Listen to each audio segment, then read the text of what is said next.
Hello, thank you for tuning in. My name is Larry Duncan Allen, and this is No More Water. Fire next time. I realize I'm coming on a little late tonight, but we had a very busy day today. We laid to rest an icon in our local area, Coach Benny Boss Lewis, the head coach of he was the head, excuse me, he was the head basketball coach of the former Lincoln High School, and we had a really the last 3 days were eventful. On I think it was Thursday there was the balloon release. Friday was the visitation, and today was the funeral services at 12 noon. And many people came out to pay tribute to him. And I have a few clips. I have there's some of his former players that I'm going to play later. Conzo Martin, who was played in the NBA and was also, I believe he played in the NBA. He was also the head coach of the Mizzou Tigers, the University of Missouri at Columbia, and also Darius Miles, who was formerly of the NBA. think he was with the I think he was at the Cleveland Cavaliers at one time. He even dunked over Shaq before. So and he also played in a movie. I remember a movie that I saw him in. And he was much younger. He went straight from high school to the NBA. So it was a good day to have with them today. I got to take chance to take a picture with him and Conzo Martin. And I like to say I really was impressed with the people that came out, even though there was no city officials there and no representative from the school board was there. No, that was surprise. Well, not really surprising. It would have been a surprise if they came. But Coquille Heights had a representative to read a proclamation, so we're grateful for that. Well, let's change the subject. We're technically at war. The United States said B-52 bombers has dropped bombs on Iran. So we're technically at war. Because if you call it a war or not, but once you drop bombs on someone, that's a war. That's an act of war, and they're going to consider it a war. I had some people tell me today, say, why you talk about Trump and all those? So ain't nobody worried about that. I'm not worried about it, but I talk about it because the repercussions of these things can harm me and my people and my family. My people, I'm talking about my family. Do you worry about everything that you talk about? Don't about when you talk about Diddy and all that old foolishness, don't people say you don't worry, you're worried about it? I ain't worried about it. They talk along with it. But then again, I talk about whatever I want to. You can listen or not to listen. But look, we have to get more serious minded. Every time I try to talk to people about something serious, oh, they don't want to hear it. But they like to stand there and talk foolishness all day long.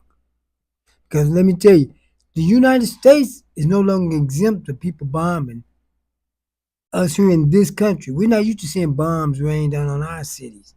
And we're not exempt anymore. That ocean had us safe at one time. That's the only reason that water can hold your enemies off. That's the only reason that Germany didn't take Britain in World War II was because of the English Channel. All the European nations that wasn't surrounded by water, he was able to take. That's why NATO was started to keep the fighting from coming over here. That's what it was really for, and to secure Caucasian dominance of the earth. But but and if they find a way to get bombs to blow up here, they're not gonna say, well, let's just drop it on the white folks and other folks and let the black folks go. Because they see black folks, if they have to go to war, they're gonna see black folks over there fighting them too. Black folks going out, so they're not gonna see, let's send all white folks, and well, I don't think they have any Latinos to send anymore. They used them up, now deporting them. They even deported a serviceman. He was a black Latino, and he had served 2 tours of duty in Afghanistan. Been here 45 years, and they deported him.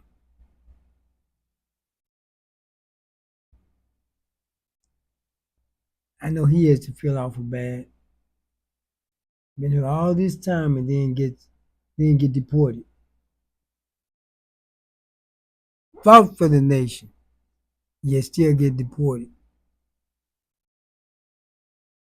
I'm not fighting for nothing. I think I'm gonna fight for myself and my family. I'm gonna fight for our people. I get some bone spurs like Trump did. Well, I'm too old now to go, but I'm talking about if I had to go, that's a good idea. Get some bone spurs. I'm talking to these young brothers. Get some bone spurs. I got bone spurs, like the president had or the resident had. So I can't go. Make up something. Don't go there getting killed because Trump and all these and MAGA want to play around and play with their toy soldiers. Because that's what these troops are to them, toy soldiers. Like a little game. He's boasting about it. I think he's on television now talking about boasting about what they did. I don't even watch his live stuff. It's just so sickening. But look,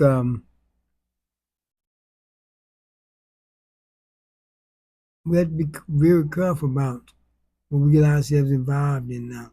We have to kind of walk a tight line right now and stay out of a bunch of mess because they're doing everything they can to agitate us.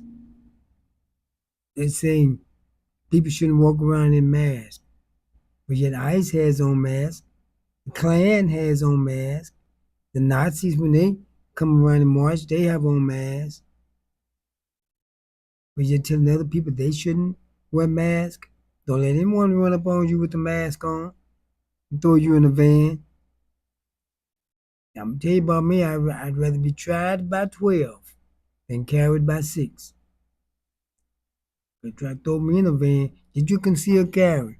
While you still can, because they may outlaw that. Try to keep black folks from getting that. So get it while you can. Don't let nobody throw you in a van, even if you don't have concealed carry. Like I said, I'd rather be tried by 12 than carried by 6.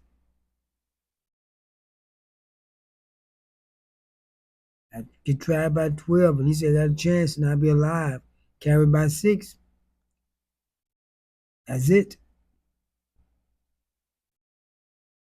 Don't let nobody throw you in a van. And we have to maybe look out for each other. But we see one thing about us, we still look for the people who hurt us to save us. We still trust in the courts and things gonna be work out and be done right by us. We never think that there's gonna come a time we have to do things for ourselves, liberate ourselves. I'm talking about physically, because some of them talking about bringing a physical attack to us, attack to us. I know they've talked that before and didn't. Cause so far all they've done is kill their own. But we can't keep playing around with it. You have to be ready, even if it don't come. The people in Lincoln Heights in Illinois, not Illinois, Lincoln Heights in Ohio, they got ready for it. The Nazis gonna come there now. Now they won't. Now they know that Nazis and the Klan people are terrorist group for black people. Well, let me turn my dynamics on. I don't see I'm not registering as good.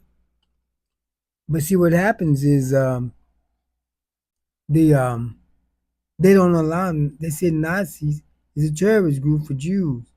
They don't allow Nazis to protest in Jewish areas, especially carrying long rifles. They say that so it's the Klan. They allow the Nazis and the Klan to come in black neighborhoods, and they're terrorists. They're known terrorist group towards black people. So if they don't stop it, we gotta stop it. The people in Lincoln Heights and Lincoln Heights, yeah, Lincoln Heights, Ohio. They formed their own armed militia. They got on bulletproof vests, the men and the women. That's what we got to do, work together. And I know uh, men, talking about the males and females like we're separate, because when they come after us, they're not going to come after us separate. I'm not saying they're going to, but if there's a harm, they come after us physically, they're not going to come after us separately. They're not going to say you're a black woman, so I'm not going to do anything to you. If we go down, we're going to go down together. If we survive, we're going to have to survive together. And so yeah, in Lincoln Heights, they took care of business. They got armed people taking kids to school. And you know the thing that gets me the most, one thing that gets me, when you listen to the TV show, TV anchor talk, the television interviewer, when they interview black people, they talk about this stuff like it's though we uh, we're in control of it, we cause it. They ask questions like, um, why they asked the woman, the black woman, she had on her body armor, her and the black guy walking together, but they asked the black woman, why do you have on a mask? And they was explaining all kind of things. So no, you ain't gotta explain none of them. What you have to do is ask them, do you ask the Klan why they got a mask on?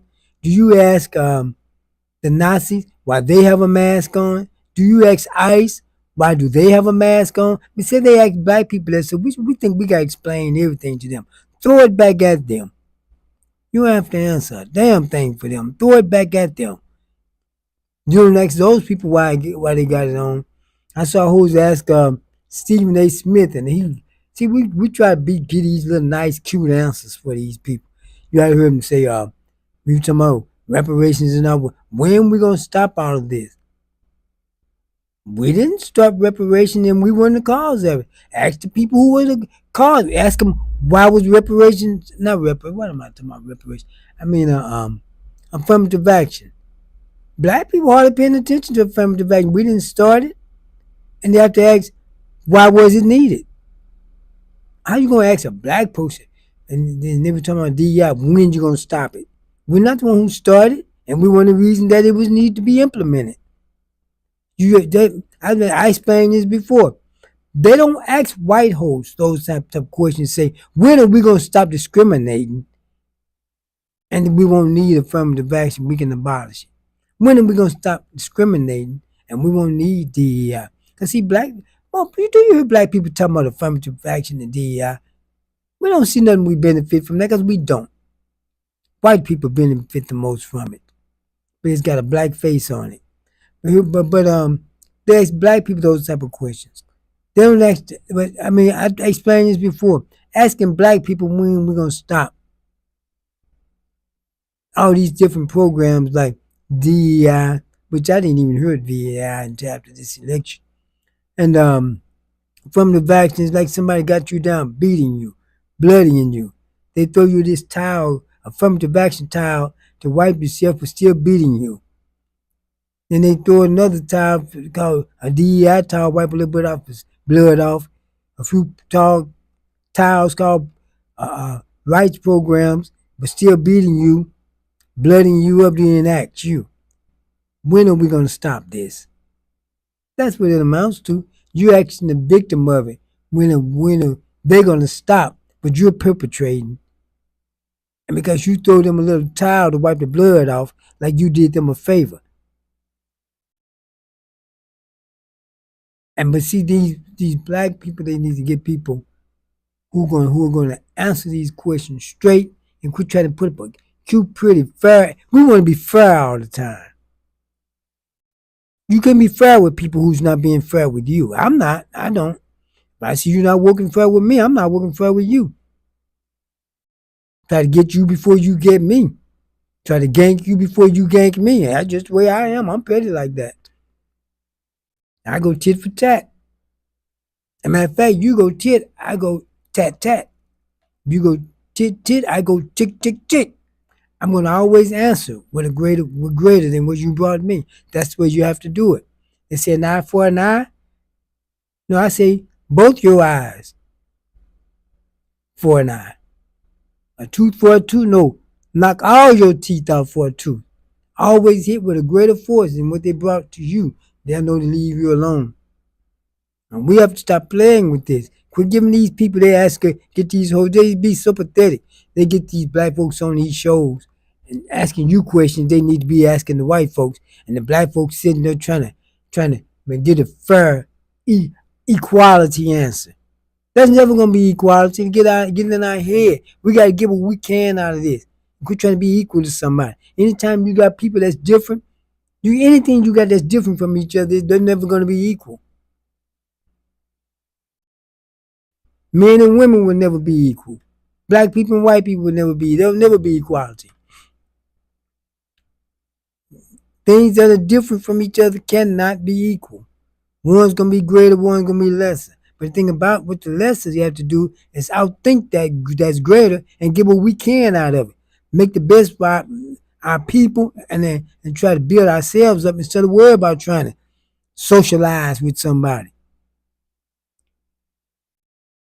Instead of worrying about if we can eat at their lunch counter, let's make our own lunch counter. And don't let them in ours. Because it was pitiful back they said doing segregation.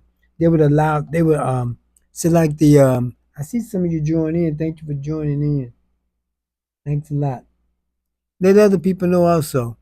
But look, they would have see doing segregation, only the black only the white business was segregated. White folks could still come into black people's place, and it was so pathetic how they would allow the white people like coming to the black clubs.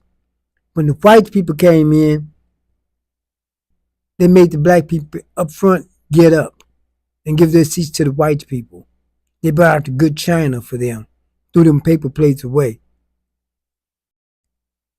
That's sickening. You should have told them, no, we can't come in yours, you can't come in ours. I saw pictures of Juneteenth, videos of Juneteenth. When a white person came along, how they were just celebrating that white person. The hell with them. Celebrate your people. Juneteenth is not the celebration of white folks. It's a celebration of the real end of slavery. Now you gonna celebrate some white folks. White man coming there, black women just dancing all around them, rubbing all over. Y'all love them that much? Much as they done did to us, why we still love them that much? White men can't stand y'all. All they want for sex. They can't stand black women. Not in numbers.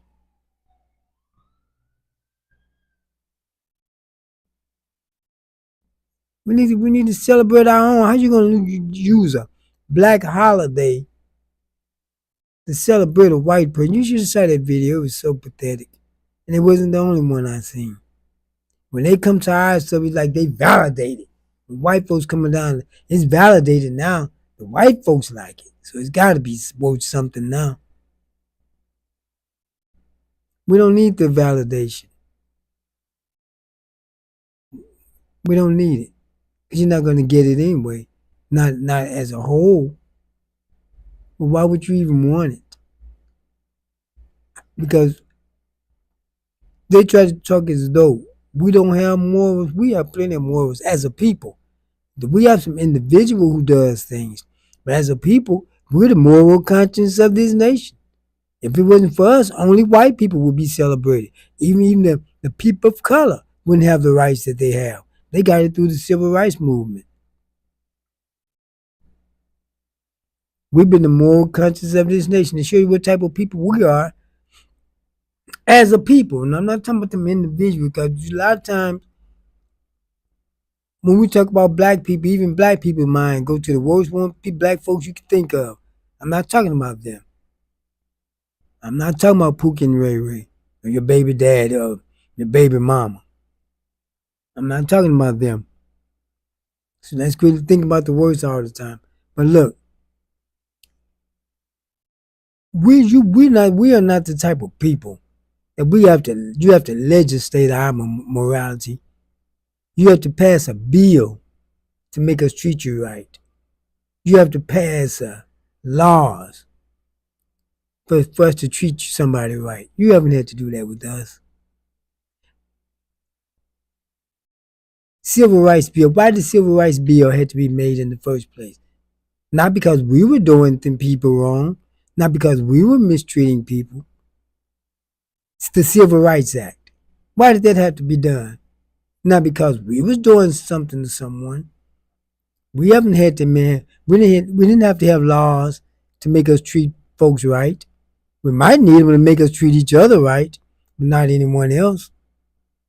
I'm serious. We may need it to help us treat each other right. If we harm anyone, it's each other.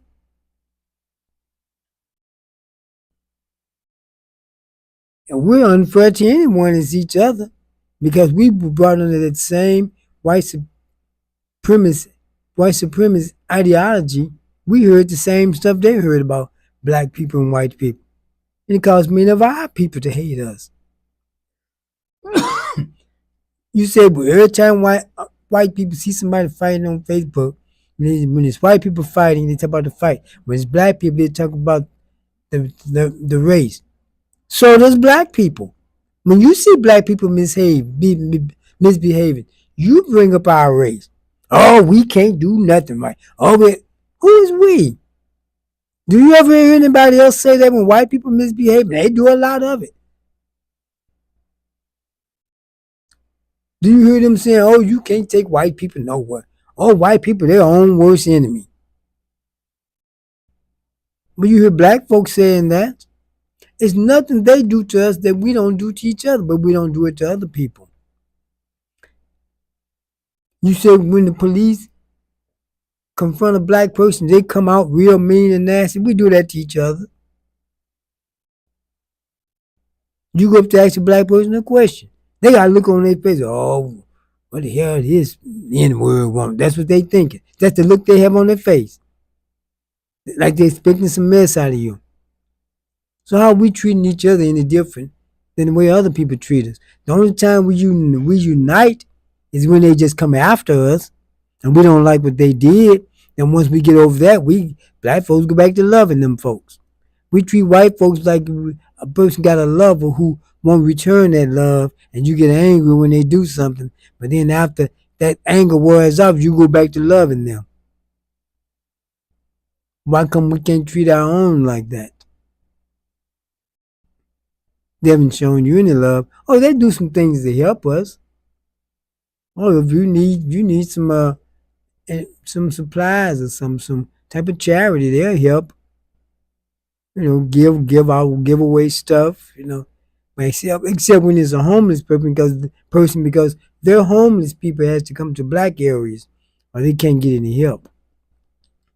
And the Latinos and all of them, but I hope no Latinos come to this town. But we don't need ice rolling up in here. See, people thought they were doing something smart to us. I talk this talk because I want to get us to start dealing with us.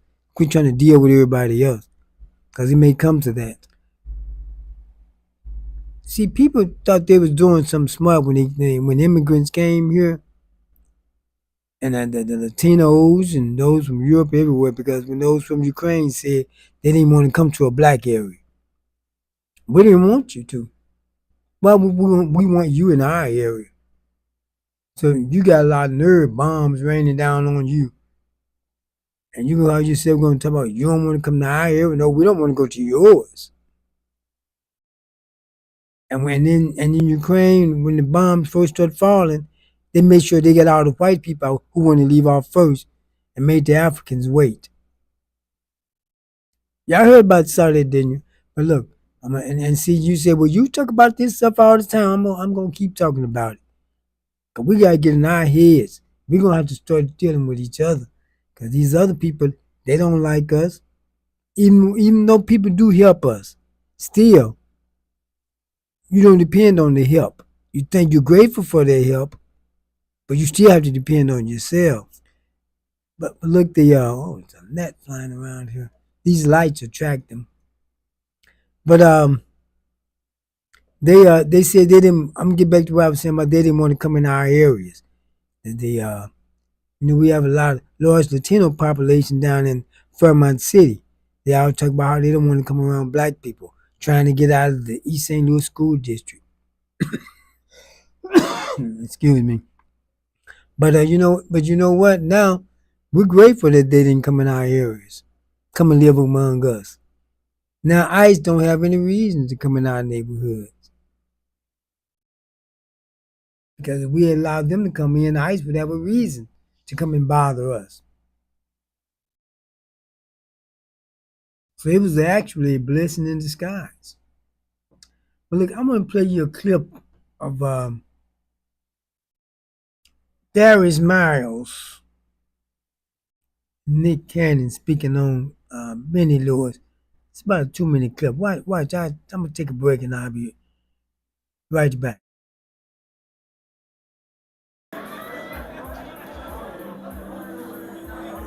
Hello, America. This is Straight Out to Cannons Entertainment and City of Champions TV.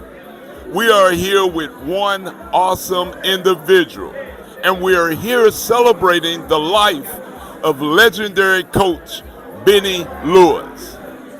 You all know former professional athlete from East St. Louis, Illinois, Brother Darius Miles. He's going to share with you all his thoughts on his former coach, who's now gone to glory, Coach Benny Lewis. Hey Darius, always good to see you. One of our best coming out of East St. Louis. Tell us how your heart feel towards Coach Benny Lewis. Benny Lewis was my favorite coach. Benny Lewis was my favorite coach ever, like I said in the funeral, it was always a dream of mine to play for him and be a part of what his legacy of what he had going on. Them championships they won back in the day, out playing and so forth on. About time that I got to playing for him, I was one of the ones that grew up under the history of them. So I always had a chip on my shoulder to wanting to do what Fonz and Cons and just T-Row and everybody, did. Like, I grew up on the history of, so, he was a dream of mine that made me get to where I'm at. So if I didn't chase that dream of just being a part of his legacy and being able to, it was my turn to play for a coach like him, I don't know where I'd be with that, to this day. Ladies and gentlemen, one of East St. Louis's finest athletes ever just spoke to us about Benny Coach Lewis. Thanks, Darius, for your time. All right. That's it. We're going to talk to Darius more. I love the heart that Darius has. Hey, Darius, your show. Talk to us a little bit about what you're doing nowadays here on the podcast scene. I have a show called Knuckleheads. We're a worldwide show with my co-host, Quinn Richardson. We in the podcast space. Been doing good things in the podcast space. We're about to go to another company. I don't want to announce it yet, but hopefully you'll see more episodes. We got a bunch of episodes on YouTube you can go and check out. We interviewed the likes of Kobe, Shaq, some of the greats, Kevin Durant, Jason Tatum. So it's definitely dope. One more thing I wanted to say about B. Lou. One of my favorite moments with B. Lou was me being in high school, and every time I went to the gym, he was the gym coach. So I think two out of my 3 years, he was my gym teacher, and the other one, I think Jethro was my gym teacher.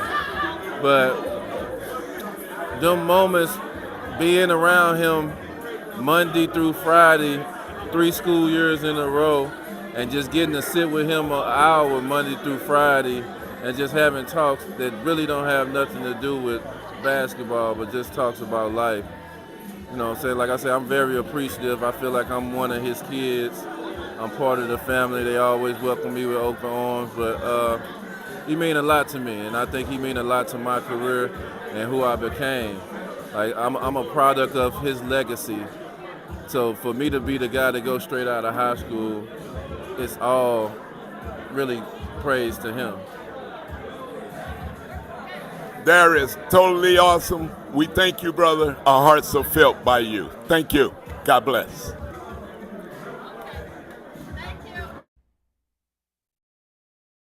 Okay. That was Darius Miles, former. He was coached by Benny Lewis, and he went straight from high school to the NBA. I believe he played for the Cleveland Cavaliers and another team. I can't recall that team, so I'm not going to say because I don't want to. I don't want to get it wrong. But look, you can watch Benny Lewis. I have Benny Lewis' entire funeral service on this page. I live streamed the funeral, and you can watch it on this page, or you can watch it on City of Champions Media on YouTube. The funeral and the burial is on there. And like I said before, I there was no city officials there. No one from District 189. And I'm not surprised because it's not the first time. So but we're gonna I can't well, I was gonna say miss, but I can't say it because I actually didn't know Benny Lewis, but I knew of him. And it was not and see when it's someone you see everyone else have respect for, especially when people you have respect for that person. But it makes you have respect for them because reason I didn't know Benny, I didn't go to high school in Illinois. See, when all this was going on with Benny, I was in Los Angeles when they were winning all the championships. I was living in Los Angeles, and I got this gnat flying around. Every time I turn these lights on, they get attracted to it. So so yeah, so I didn't know Benny Lewis personally. I recorded his a banquet for him in 2000. I think it's 22, and I knew if you know someone, you know of them, but you don't really know them personally. I never knew Benny Lewis personally, but that didn't stop me from having respect of him from what I've seen of him and from what other people have told me. And like I said, the people who I respected him, so that drove me to respecting him. And so I just want to get that out there. I also have I'm going to later play a clip of Conzo Martin. I recorded those two clips while we was at the repass. Well, this net, I'll tell you the truth. One net can cause such a problem. But getting back to our subject, like I said earlier in the broadcast, we're technically at war with Iran. When your bombers bomb them, they drop those big bunker bombs, buster bombs on them. And the truth is, the National Security Advisor told them a few months ago that Iran is nowhere near developing a nuclear weapon. Trump talked about Obama's gonna go. Remember, he was saying Obama was gonna go to war with Iran. President Obama actually signed a nuclear deal with Iran that Iran was obeying. But what happened when Trump came in, he just tried to abolish everything that Obama did. Excuse me. I'm not used to talking so much. I think my throat get a little raspy when I talk a lot. I just recently started all this talking. But he threw it out. Now, no, what idiot does that? You don't just throw it out. You renegotiate. That's his way of doing everything. Throw it out. You go, just impose tariffs on people, then go into any negotiations or anything. He take what he put the punishment before the negotiations. He said, "Oh, they're running to me. They're gonna come to me. They're gonna kiss my ass and all that." No, they weren't. If you and I have a deal, and I just change that deal without saying anything to you in business, I'm not talking about hood stuff, because hood people do that all the time. They're hustlers. But we were in a legitimate business. I changed that deal, which by law I can if we have a contract, and just without renegotiating it. I haven't negotiated anything with you. Of course you're gonna call me to see what you ain't kissing nothing. You wanna see what's going on here. And they weren't calling him. Matter of fact, they're not thinking about him. And even the deals he said he signed, they really weren't deals. The one with Britain, what? Because for Rolls Royce and Jaguar, you think the average working person care about something he did for Rolls Royce and Jaguar? They're not going to buy one anyway. He did that for his billionaire budget. I guess every next Rolls Royce they can get a deal on it. And even that wasn't a deal. Canada's laughing at him. Putin's making fun of his wife. All in Russia, they putting up nude pictures of Melania and laughing at him and her. So the United States is a laughing stock now. But it's an empire in decline. I can tell you why I say that. You can tell with it when anytime an empire is in decline, they try to enlarge their territory, take over other people's territory. Russia's the same way. They try to take their raw and natural resources. That's an empire in decline because they know they're unstable now. The United States is an empire in decline. That's what happened. So that's how Europe held on a little while longer. They went and got Africa's resources and took their land for a while. And we're still kind of taking their money into recently now. The Africans finally woke up, stopped giving them all this stuff. I mean, they made some stupid deals. I just can't. What was they thinking? I mean, those people just came and took all your stuff, even took us. And you didn't do anything about it. They didn't even come looking for us. Like Eddie Griffin said, he didn't see one African with a spear in a canoe off North Carolina coast looking for us. Take one of theirs and some of theirs, they coming looking for them. But how do you let somebody just come take all your wealth, build up their nation, while your people still poor? They put a leader in place, they make him a billionaire while the people suffer, and pat him on the head, good boy. But that's changed. And then those landlocked areas, except for Ghana, I think Ghana has a port, but those landlocked nations like Chad, Burkina Faso, and so other one, Niger, and even Ghana now they're waking up. They're waking up the rest of Africa. They've been taking all this stuff. Excuse me. How they let that go on that long? I tell you, I just don't get it. They should have been running those people out, and they're recuperating quickly now that they're refining their own gold and handling their own business, doing their own manufacturing. They're recouping quickly. They tried eight in Burkina Faso on Abraham Traore. They tried something like 18, 19 assassination attempts against him. France and the United States.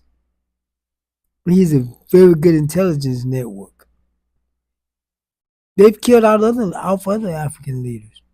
The United States is a vicious nation. So is France. All of Europe. And see that's why Hitler went into Europe. He said they got all the riches out of Africa and we didn't get in on the pillage. So that's why he invaded Europe. He wanted to get in on get somewhere, but he figured he'd take it from them. So yeah, the African nations, they're sort of coming up. Like I say, if some of you want to go back to Africa, let them know. Give me the money. Give me my reparations. If somebody tell you go back to Africa, even though you haven't been, you can tell them go back to Europe. But look, if you do want to go, say, look, I'll go back. Give me my reparations. Give me at least $1 million. I'll go. I will too. Send me $1 million and GoFundMe. Now I'll go. But they're not going to do that. That's just something that they like to say. I don't really think that I really don't think that they really want us to go. They need them a whipping boy. See, you have some people, they have to have somebody else to look down on to feel good about themselves. That's why they get on them fight videos that some of y'all put up and some of it's AI generated. Geared towards them. The algorithms are geared towards them so they can look at those fights and then feel good about themselves and make all type of ridiculous comment because see they are racially infants. They need to grow up racially. When it comes to race, they're still infants. We don't even have any derogatory names for them anymore. We should use names like hunky and crackers, but that was back in the mid 20th century because it was in response. It's on that coming around me. And that was because they was in response to the names that they were calling us. We dropped all of that, but they're still at it. But we're the inferior ones. Yeah, we stopped all that childish stuff. We just make up names for each other, not for other people. We make them up for each other in a quick and a hurry. And we got to learn that we do too much against each other.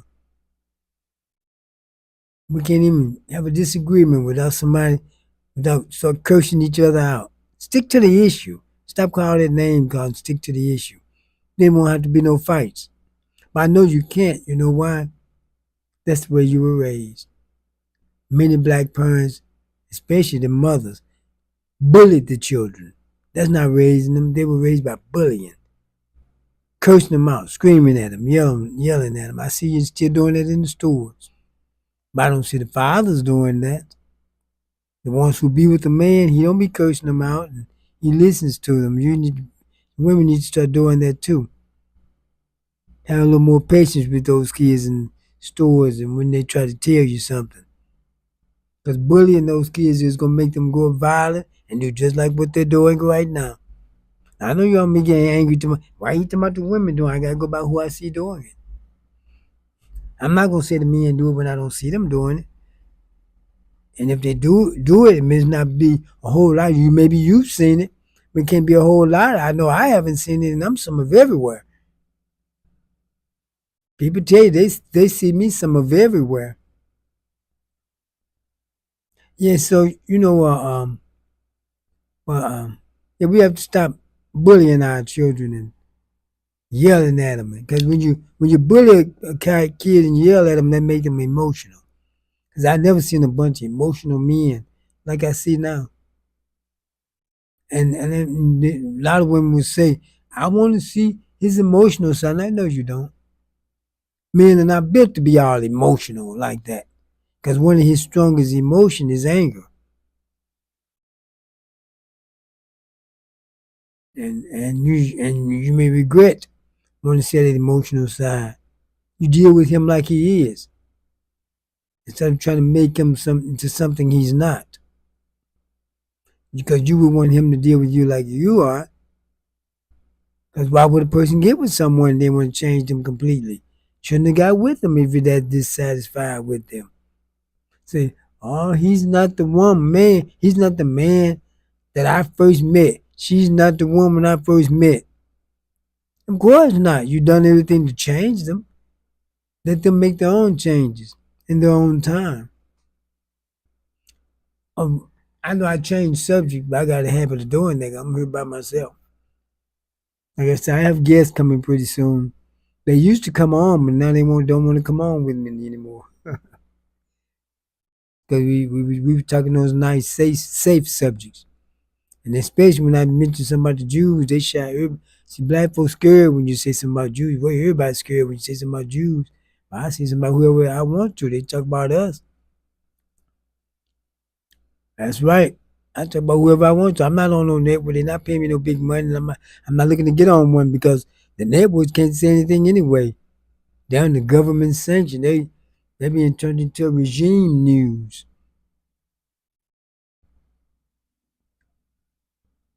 I don't even know if they had any protests today. Let me see if I can get that net. Oh, I got them. I got one of my hand sanitizer.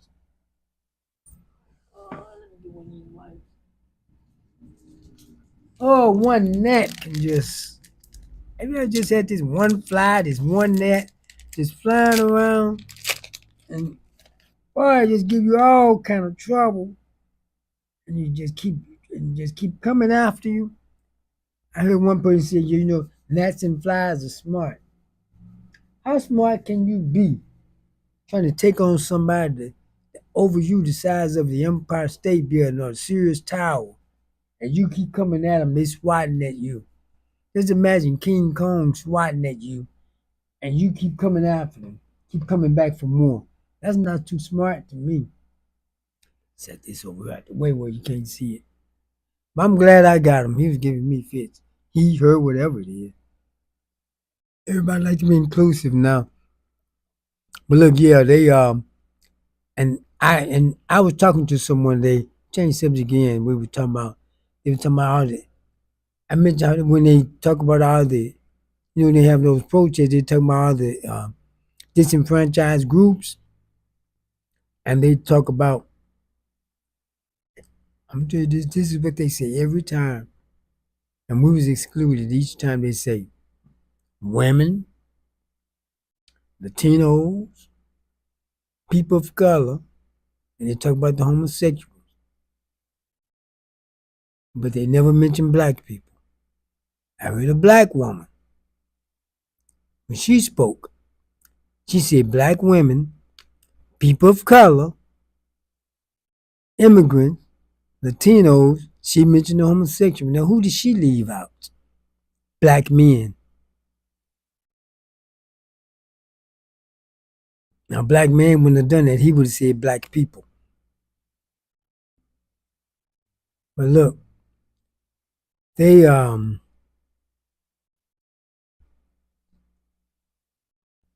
they wonder. Now they're crying. They're saying black people betraying them, like you did us. See what people don't understand. People of color are not our allies. They're just as racist towards us, towards everybody else. We see them the same way we see white people.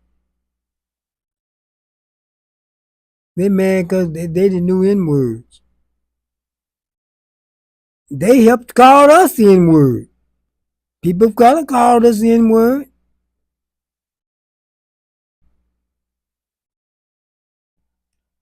Come in our neighborhoods, open stores up. Don't give nothing back. Take the money to their community, and then come here. Don't give to nothing, but to some maybe slip something under the table to politicians. But they don't give anything to the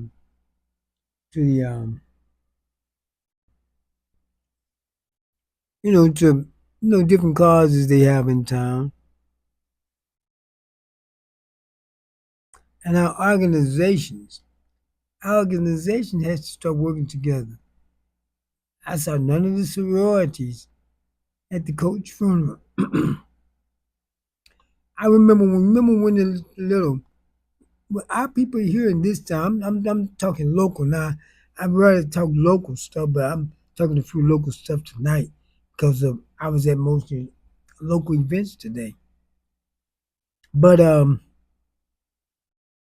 we have different organizations in this town, but everyone want to operate so separately because I didn't see the organizations at the coach funeral.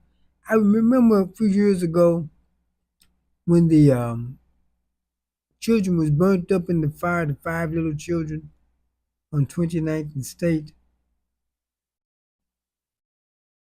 When they had their funeral, I live streamed their funeral. It was on my channel on City of Champions television on YouTube. I never did share it over to the Facebook channel. I think I'm going to do that tomorrow, maybe, on Monday. But one thing I noticed, these St. Louis pastors wasn't there. In other communities, you take in St. Louis, those pastors would be there. They come out to things. Pastors here don't. The only pastor I know come out to things is Bishop John Henry Williams. He does a lot in Venice. He's a new shining light in Venice. It's at 740 Broadway. They do a lot down there. When the woman killed the woman for her children, for cut up her baby out of her belly, had the baby funeral, and when I saw Bishop Williams at that funeral, I see him at a lot. If he's not there, his son is there, Cortez, or his daughter, Shalonda Williams. They're there. But by and large, the pastors in this town, they don't come to anything. The sorority groups don't work together on anything. I know sorority groups do their own thing, but you can come together for a common cause and work together. I mean, none of this, I mean, a lot of the Lincoln alumni are in sororities, and yet their sororities didn't present anything to the coach.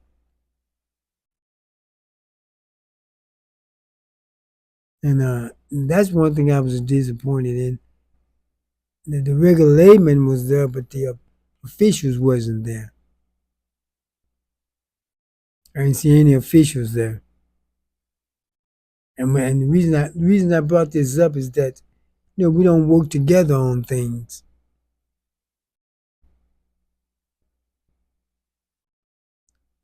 And I'm going to tell you a lot. I want to get back on these immigrants coming to our neighborhoods to open markets. Now that one thing ICE may raid some of these stores, and I won't cry about that either, because I don't like these Arabs in our neighborhood. I know a lot of y'all love them, but I just don't like them here. Oh, they giving us jobs. Start patronizing the black folks, and they can give you jobs when they have these businesses. Because they can have one right across the street that's just as good. And you right across the street, and you won't go there.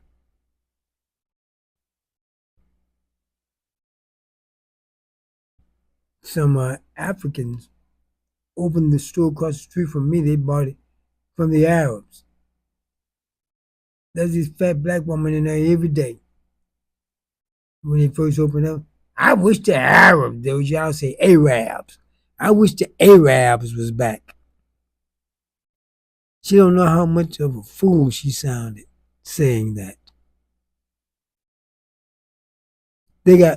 Their quality is actually better over there. They have good quality stuff.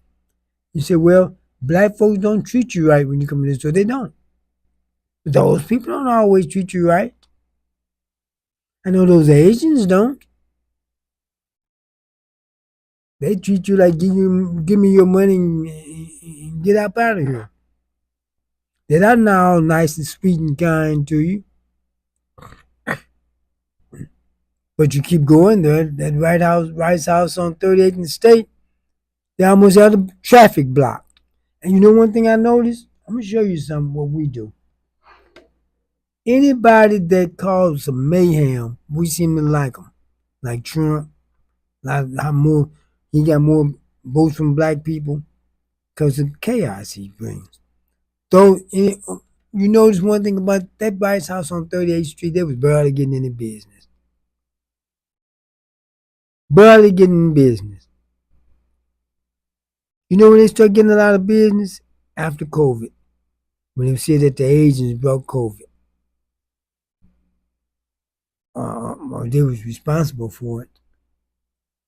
Black folks start packing that place. You know when the Arab stores, or I say Arab, that's what I used to, and I'm gonna say it the correct way. You just gotta catch up. You know you know how when the Arab stores got popular after 9/11, when the white folks wanted to beat their tails, the black folks embraced them. We embrace everybody that we think the system is against. Maybe, but they're against us. So let the system eat them up if they're against us. And we talk about boycott, we did a successful boycott of Target. They're big and now. But look, when 9/11 happened, there was a store. It was a Huck's store. When you're coming up the hill to Fairview Heights, there's a old liquor store there now. It's right across the street. You know where the Circle K store and that building across the street, they sell liquor up in there now. That was originally a Huck's store.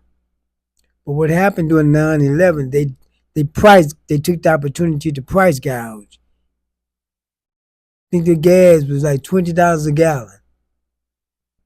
That's right, $20 a gallon because when 9/11 hit, when it was told, white folks started boycotting them. And you know what? Every They had to go out of business. Every business that opened in that location had to go out of business. People wouldn't go there.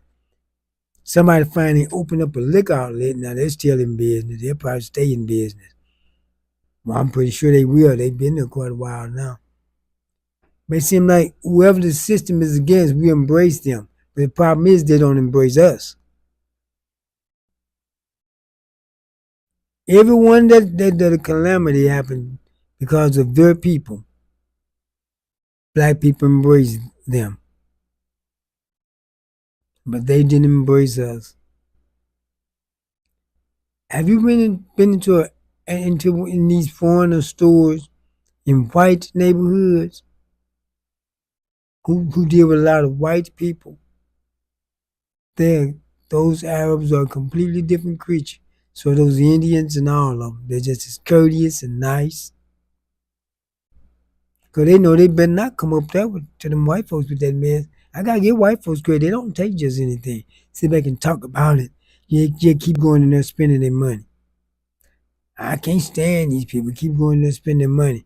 Black person, look at you cockeyed and you stay out of this store. Yeah, we're be as bad at customer service. I admit that. We're very bad customer service. But let's get some people together, go talk to those folks. Look, if you want, um, you have groups for everything else. Get your group. Say, look, people say you're nasty to them. Give them your grievances. And let them know they're gonna have to do right, or we'll boycott you. They'll straighten up. Then you go in there. Well, they do it even at the big stores. You go in there, and I don't go to fast foods. So I wouldn't know about them. You go in there and they especially women, act like a robot, talking to her co-worker while waiting on you. If she do, won't tell you the price, won't Well, they're doing a little better on that part. Don't say thank you. Trying to wait on you without any interacting with you. Then when you go up out of your community, those people just be just as nice and kind.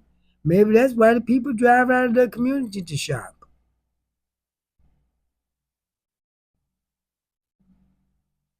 You have people who drive up to Belleville, Federal Heights from McDonald's, even though we got one here. They just don't like the way they're treated down there.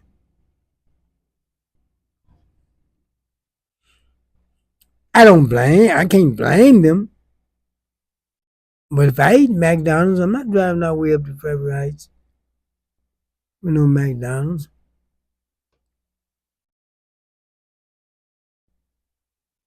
But when people decide to do that, I can't fault them because the reason being, if people being mistreated, you can't tell them they need to just keep taking it. And whatever they decide to do, that's what they need to do. I'm talking about as far as going or not going in there. I'm not talking about going up in there starting trouble, fighting and all of that.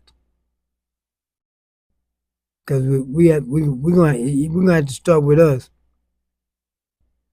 And we got some kind people in certain areas. Well, no. But we kind do we want to be kind to.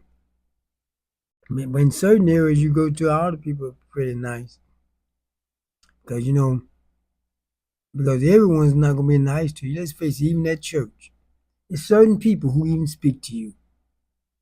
Certain people you probably even speak to. And the rest of them you ignore, don't have anything to do with them. That's at church. I say it all the time. Most of those people don't get along too good. And they don't have to. That's just life. You don't have to get along with everyone. I'm on us right now. But we got a lot of work to do on ourselves. And we want the good, well-meaning black people to be around us because we do have them. A lot of them have to move out into other areas because the way you be clowning, the way you treat them, if they're doing well, they bougie. Call the women bougie, and if the man is polished and articulate, he's a homosexual.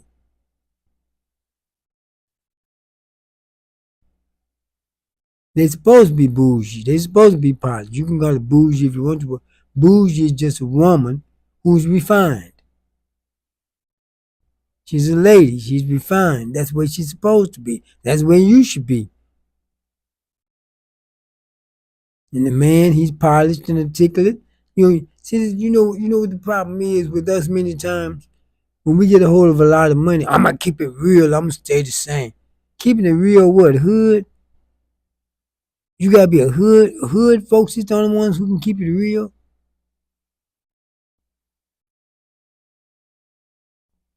No, you have to change when your income change.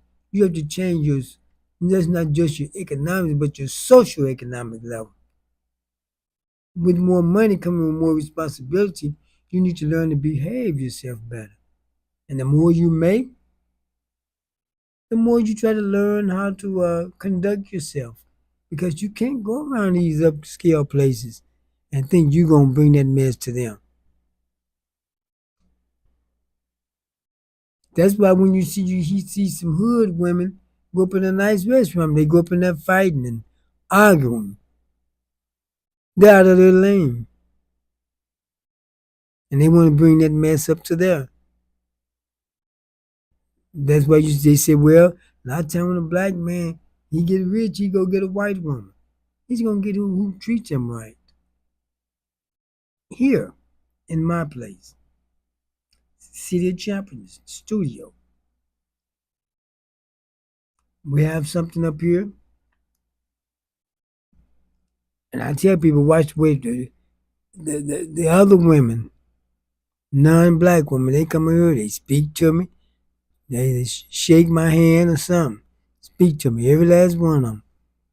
The black women come in, you know what they do?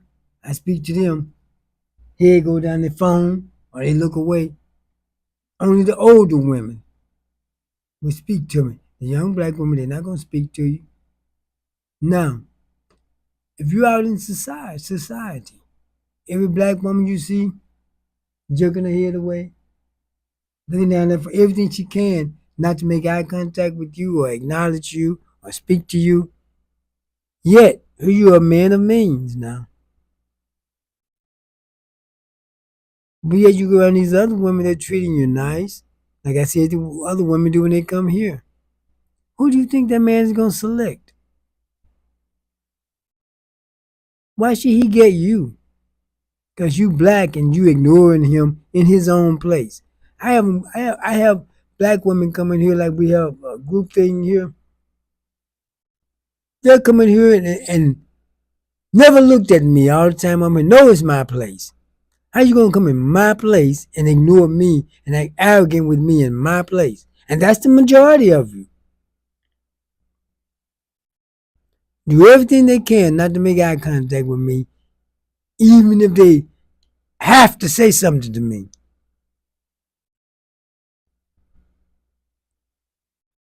Now, if a black man who means want to get a wife, he's gonna go by he gonna go by the woman who's feminine and treat him right.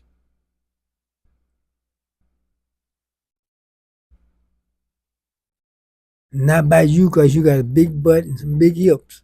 Because actually, the larger the wallet, the smaller the woman. That's where it usually goes. So how you around here getting thick and your BBLs and all that, you're setting yourself up for low level men. Because that's who want the big women.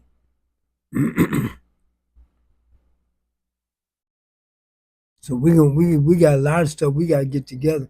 We're gonna try to forge something together with each other. We gotta make ourselves even want to be around each other. Cause be honest with you. Be honest. Most of us don't it's a lot of us, the majority of us, we don't want to be around us. I know when it comes to business, I don't. Cause you try to gank me every chance you get. When I deal with us, try to find ways to gank me and throw me under the bus and say, I don't do it. And when it comes to business, anything else, yeah. You try to gank me and throw me on the bus, I'm gonna make sure I get you first. In business, I don't do that because there's contracts and legal things that's binding. And I have to abide by that. So if I have a contract and you don't go by it, I can just sue you. There are some people now I could sue right now. But I just chose not to. I could have sued the school district before, but I just chose not to because I found a way that I could make even more money without suing them. Had I sued them, I wouldn't have been able to make that money. I always keep you around in the bush. I always have your way out. That when one thing don't go where you can pull on something else. But because and like I was saying, we have to treat each other right if we wanted us to deal with us. Sometimes I can see why the other people don't want to deal with us. We have to improve that behavior. And you know what the worst part about it? And see, I'm not saying this about us try to criticize us. I'm saying we got some problems that we have to get together. You take the average adult, black adult, has the same behavior as children. I had to have some people drive me to my car one time because I was at an event and I rode with somebody else. I had to have them drive me back to my car. And these guys, some of them older than me, but if I closed my eyes, I wouldn't have known if I was in there with some teenagers or some old men because the behavior was the same, like teenagers. The average black adult and the average black teenager behavior is the same. How can you teach them when you're behaving like them? I remember one time some young men told me, not that I'm boasting on myself, they told me, say, Yeah, I like being around you. Gotta learn stuff when I be around you. Say, most, they call us OGs. Most of the OGs I be around, they be trying to act like us. And they do. I see them. Same old misbehavior ways. You be in the stores. And brothers, I don't know what you wanted at the store at one time. Every time I get behind one of y'all, you order something, you pay for it. Oh, let me get so and so and so and so. Pay for that. Oh, let me get so and so and so and so. Don't you? It's like, hey, I got some money left. Let me get something else. That's what children do. They'll buy some candy. See, oh, I still got some money left. Oh, and let me get that. Oh, I still see I got some money. Oh, let me get that. And the average black man does that. I'm gonna be honest with you. The majority of the time in the stores. And don't set yourself on the counter, mix your stuff up with other folks' stuff. I have that to happen a lot. Grow up. We need to grow up. Our adults. Grow up. How you gonna raise the children? Grow up. You have the same behavior as the children. Sometimes your children have to tell you, grow up. Women tell them, we need to match pajamas. For what? Grow up. You gotta do all that kind of stuff. You're not romantic. For what? That benefits you, not me. Romantic? What you think? Everything just supposed to be a big romance? That fairy tale stuff? Grow up. Grown women having pajama parties. Your daughters and granddaughters can't have a pajama party because mama and grandmama at their pajama party. Girls' night out. Married women going to a girls' night out. While women who's supposed to be in a relationship. Fella, well, home, it ain't no fellas' night out, but fellas, go home with your family, man. Go hang out all night with the fellas. That's what your family's for. To be with. You're gonna shoot diet craps all night, half the night, then go home. Go hang with the fella. I got a family. I'd hang with my family. Be hanging out with no bunch of fellas. Hang with my family. It's time to be around fellas. Time to be with your family. Hang out for what? All you do is argue and call each other names and fuss about everything. I don't want to hear that stuff. So I ain't no argumentative person. And I don't want to be around you. All we're going to do is argue and fuss. So I'd rather be at home with my family.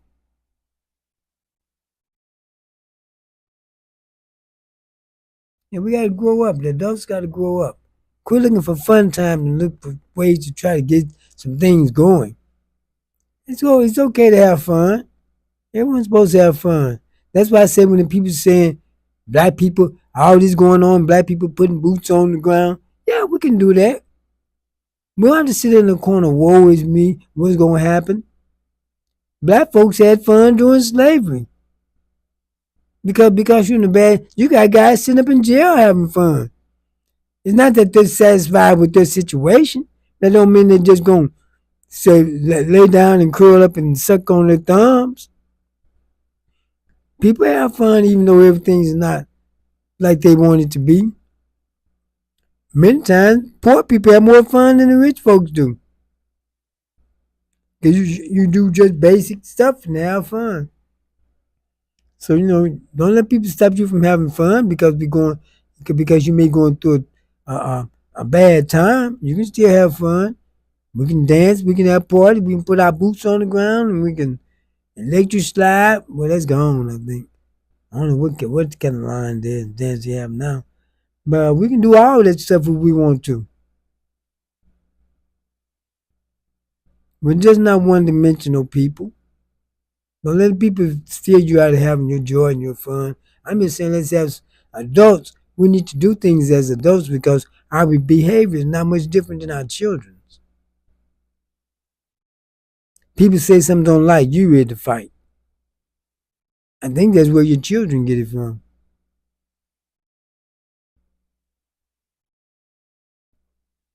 We got to put down our childish behavior and become men and women. And we're going to start dealing because there's going to come a time we're going to most have to deal with each other. Because these other people going to war with us. We'll notice they're bothering everyone but us. I'm not saying they're not going to, but as of right now, no one's bothering us. And we may have to start dealing with each other, but we have a lot of things to work out.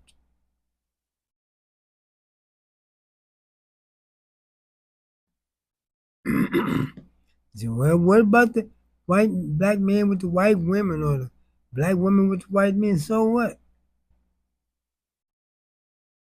Leave them folks alone. Let them have who they want to have. Maybe if you treat them right, they wouldn't have those people.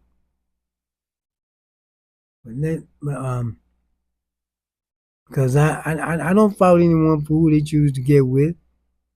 One thing I say, don't get with them because you're mad at your people. Get with them because that's who you want. I remember when I had a Chinese girlfriend in California. I was younger then because I'm too old for girlfriends now. We're going to have to decide what we're going to do quick. Too old for girlfriends. And people criticize me. I don't care what you criticize. I see you like Chinese. No, I like her. See, because a white person get with a black person don't mean they like black people. They like that person. Black men get with white women for the way they treat them. I remember when I was coming up as a little boy, and every time people see a black man with a white woman, say, "Oh, he's with her for nice treatment." Black women used to say that all the time. And I remember one time my mother and my aunt was talking, and they said, "Went for nice." I said, "Well, why can't he get with a black woman for nice treatment?" And they said nothing. Why do the black woman get with the white man? Usually because she's angry with black men and she with him because he white and because he's not black. You know why I know? All the black men I know, and I say, and I do mean all, when they get with a black woman, the first thing she tell them, and sometimes they just have someone that they're talking to. She tell them about how much she hates black men. And you treat us like that because you treat us the way white supremacists treat black people. See, when you hate a people, you judge them by the worst of them. You don't want to hear nothing good about them. Say something good about a black man. And watch out all the smoke come from black women. Yeah, but what about these? Nobody talking about them. We're talking about the ones we're talking about. Yeah, we make our own money. We make more. You don't make more money than black men. No women in the world make more money than the men do because black men don't have to go to college to get a good job or to make good money.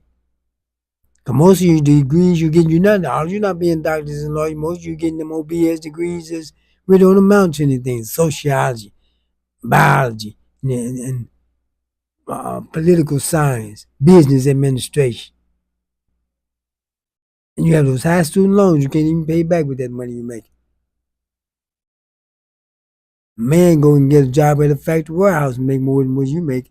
We're the most educated. No, you're not. Or he can go to trade school. Do you know most millionaires come out of trade school, not out of college? Matter of fact, most millionaires never and billionaires never went to college. You're not the most educated because you go to college. College is not for education. You was educated K through 12. College is for training. College is just a 4-year trade school that give you some extra subjects and charge you more money. And really, when you go to college, what you do, I'm gonna show you how it's nothing but a trade school. When you go to college, the first 2 years, you don't start studying your major until the last 2 years. A trade school is 2 years. They just BSing you out of your extra money. That's all. The only way you get the full 4 years if you go for something like doctor, lawyer, something like that. Dentist, the pharmacist is good, but most of those are BS degrees that you're gonna have those high student loans and to make what a man making at a factory, or sometimes less. So don't let people be fooling you because they say that stuff to keep a division between black men and black women. You know what they did years ago? They said that they told, see, everything that they do. I'm talking about the people who in the control of this society. They write it down and you can find it. You notice how black women are always accusing black men of being homosexuals? They put that ideology in your head.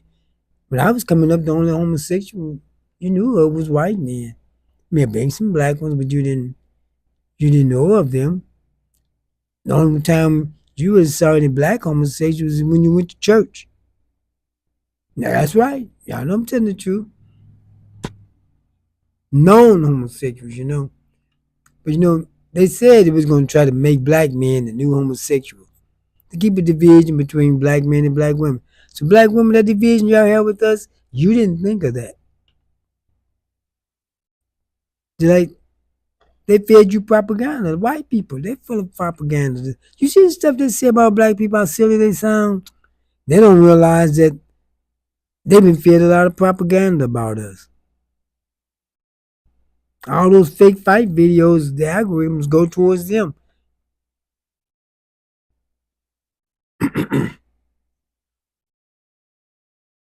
So, and see, because in our society, black men was seen as more masculine. And then you all listen to them, went along with that stuff, and I would try to accuse every black man of being homosexual. Or if you're putting on stuff on Facebook and everywhere to try to demasculate him, every post you put up got something to do with a man. Him in a wig, him in a dress, all that old AI stuff. And then when you see a picture of a white man, oh, he's so cute, he's so fine. I always had a crush on him. And he's not thinking about you.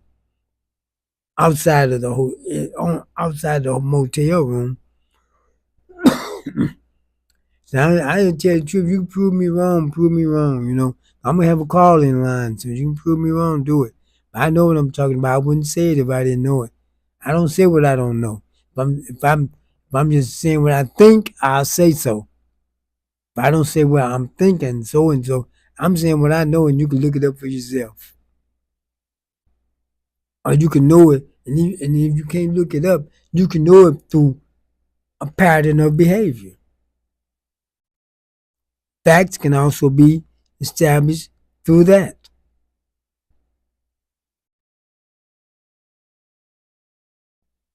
And that's been the pattern of behavior. Because I tell you one time, I think I told this before, but it's been a while since I said, woman I knew, she was seeing this Arab. And she would tell me about what they do. And I said, but look, well, you sounding me out here is with you for sex. All he's doing taking you to the motel. Oh, you just jealous. You know how y'all do. When somebody say something you don't like. It's not that it don't true, not true, you just don't like it. Oh, you a judge. I said, judge for what? You try to get me to mess with you and I wouldn't, so why would I be jealous? So I left her alone. Now I saw she wasn't going out at night like she was, and she lived in my building at the time. She came and talked to me and say, yeah, I'm not seeing him no more. I said, well, you told me you didn't want to talk about it. You got mad. She said, yeah, but see what happened is we was coming from the motel and we was in the car and I told him that I love him. And he stopped the car and put me out. Told me, well, I don't love you, because love ain't got nothing to do with this. Tried to tell her. Notice when a white man talked to a white woman and the way he talked to a black woman. He talked to a black woman like he want to hook up, a fun thing. But when he talked to that white woman, meet her, he talked to her like she's a lady, a gentle flower. Just watch sometimes, you'll see the difference. Now, if you can get you a white guy, anyone that who really care for you, I'm all for it. But not because you mad at black men. That's not fair to him. But we have to quit, and even black men. But tell you, I'm on this subject again tonight. I talked about everybody else. I got to talk about us because we got to get it together. If you notice, I heard a lot of people say, "Oh, when a white man get a black woman, he get the finest, prettiest black woman he can get." Well, you know that's not true. Because you know they're judged by the best of what they do, and we're judged by the worst. But when a black man get a white woman, he get the fattest, ugliest woman he can get. And you know that's not true. Black men have women of all sizes. Because lower level black men usually get with heavier women. And most black men got fat, well most black women got fat black women. He didn't have fat black women all his life, and all of a sudden he's supposed to get him an olive oil or a skinny mini. But look, do you see black men of means and of stature with fat white women? Excuse me.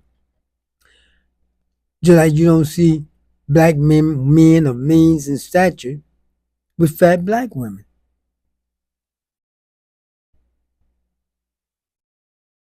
So it all levels itself off. Because you know most black men that's of the normal working class do have fat black women. But let's face it, most black women are fat. Y'all know what I'm saying? Let's not get mad about it. Do something about it instead of getting mad about it. Most of y'all fat now. Not just fat, but obese. I mean, I go down there to Family Dollar and see 15 black women in there, and all 15 isn't quite coming for all 15 to be obese.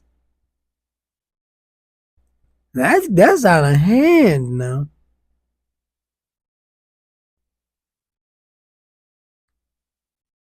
Because you've been trained to think that looks good. And if somebody says something about it, you get mad. Well, what about this? What about it's not going to help you now? Finding ways for a comeback and throw something back at somebody, it's not going to help you now.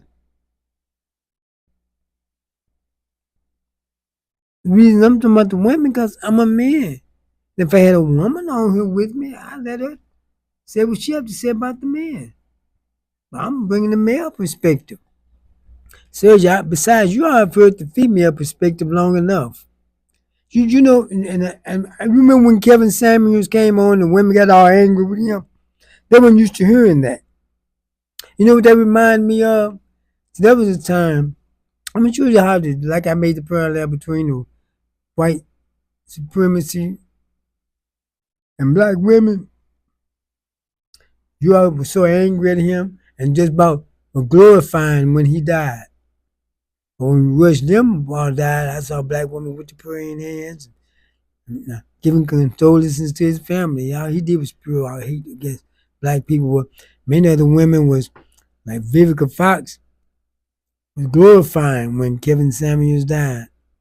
But look, when he first came on, the reason women were so angry, it reminded me of, see, black people couldn't come on talk radio. It's controlled by white people. All you heard was the white side.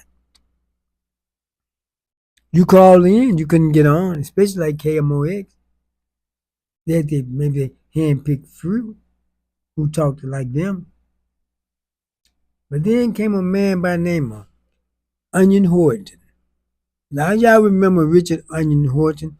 He recently passed about 3 years ago.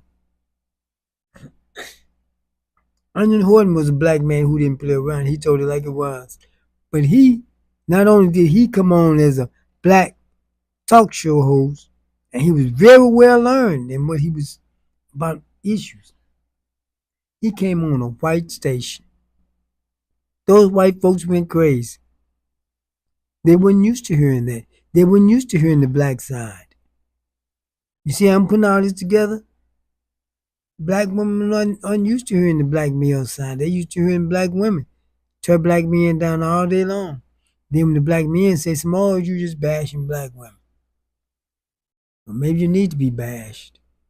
If you want to put it that way, bash some sense in your head, cut this foolishness out.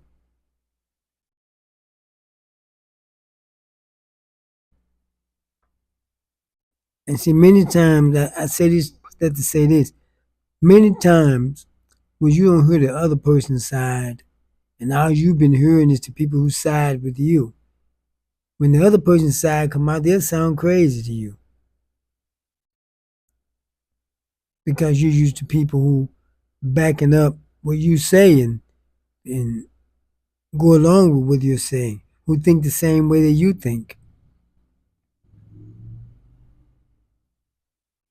So don't get mad. Let's think. Let's make us let's start thinking. I know how you women are. Anytime somebody says something about black women, y'all get mad. Or oh, he's this. Oh, he got a bald head. Oh, he can't say nothing. He got a bald head. If you can throw something back at me, then that solves the problem. That solves your problem.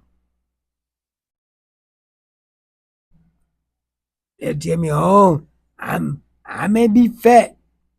He man told me I was fat. I may be fat, but he ugly. I can lose weight. What can he do? See, many of you think that your opinion is a fact. No, that's your opinion. And the woman asked me that one time and say, yeah, man, yeah, I may be fat, but you ugly. I can lose weight. What can you do? So I can go around people who don't think I'm ugly. That's just your opinion. But still, whoever you go around, you still fat. But I can lose weight. But yeah, but have you? If you can lose it, lose. But you haven't yet. So what that got to do with right now? I mean, I have women who think I'm ugly. I have women who think I look good. Everybody have people who there's not a person on earth who look good to everybody. We're thinking because you think something that make it a fact. Most people are average. Excuse me. But when a man is average, he know it. A woman is average, she thinks she's a 10 when she's average. There's nothing wrong with being average. Most of us are average. Most of the world is average. But what determines us is our personality and the way we are. I've met women. I've gotten with women that weren't as attractive as another woman I could have gotten because I liked her better, the way she was better. I liked her personality and the way she was better. She was feminine and carried herself like a lady, and I liked that. And I could have gotten with a better looking woman had I chosen to. And I wasn't gonna have more for just because I don't have no 23 women at a time. And most men I know don't. So y'all can quit talking that mess. Cause she don't quit talking about man got so many different women when you know the man married and you gonna try to mess with him anyway. But you know he got 5 baby mamas already and 8 kids. And then you go and have one with him. And they say all these men don't do is cheat. No, you all keep messing with them same true men. So yeah, he cheat. What they say, 80% of the black children born out of wedlock, and they're having babies by less than 20% of the men. You all messing around with the same men, having babies by the same man. And then you talking about why do men cheat? Because y'all messing with the same ones and know it. He's not your man anyway. He's not your husband. How he cheating? I got him on lock. I got her on lock. You put them on lock by marrying them. Anything other than that is just a contract. Like you make a contract that you can break anytime you get ready. There's nothing written down. You just made a commitment. Commitments can be broken. And if there's nothing to help back it up, but what you got to say?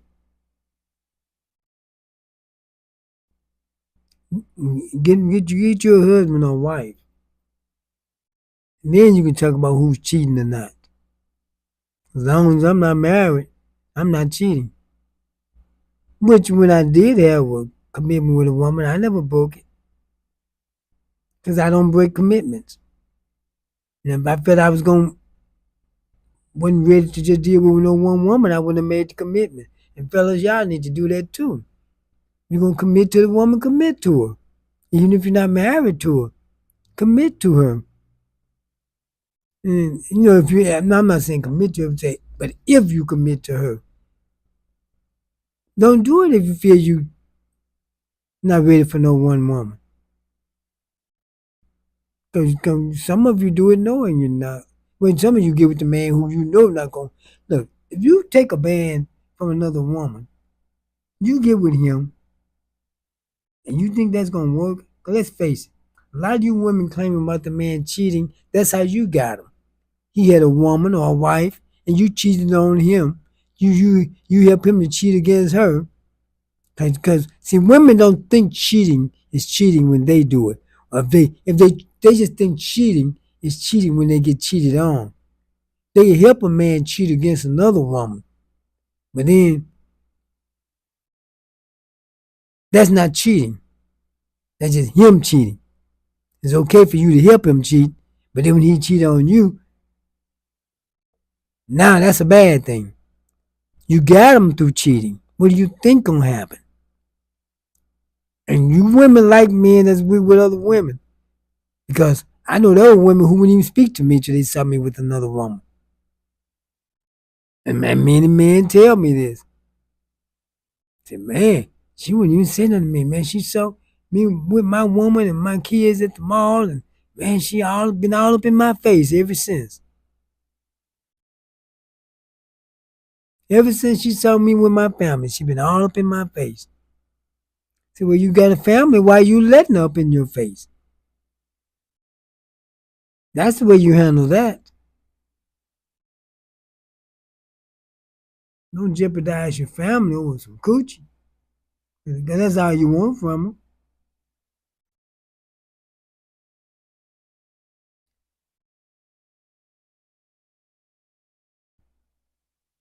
And your family is foremost. Even if you're not married, they used to call it common law. Man and woman checking up. But even if I recommend marriage, but even if you're not married, because a lot of these people they call women, they call single parent household. The father's actually there, they're just not married. Like in the census, that's what they count. Marriage. The father may be there, or some kind of man is there, but I'm talking about fathers because not stepfathers, but a lot of times the actual father is there, they're just not married. I know I went from Iran to this, but that's what I do. I get me somebody that holds with me. I gotta keep something going. When you by yourself, you just flow. The reason I'm saying this because I'm talking about black people now. We got a lot to get together, but we can't do it as black men and black women keep warring with each other. And I mean, we're like two different entities right now. We're not even like one people right now. And we're not gonna get anywhere like that. Cause we talk about these other people, we're gonna have to start getting with them if we can't get together with each other. People don't have to be alone because black folks won't treat them right. I won't deal with them right. Don't be alone. Get you somebody else if that's what you got to do. But I'm not saying go get with a white person or another person of color. Just because you mad at your people, that's not good for you to do for that person.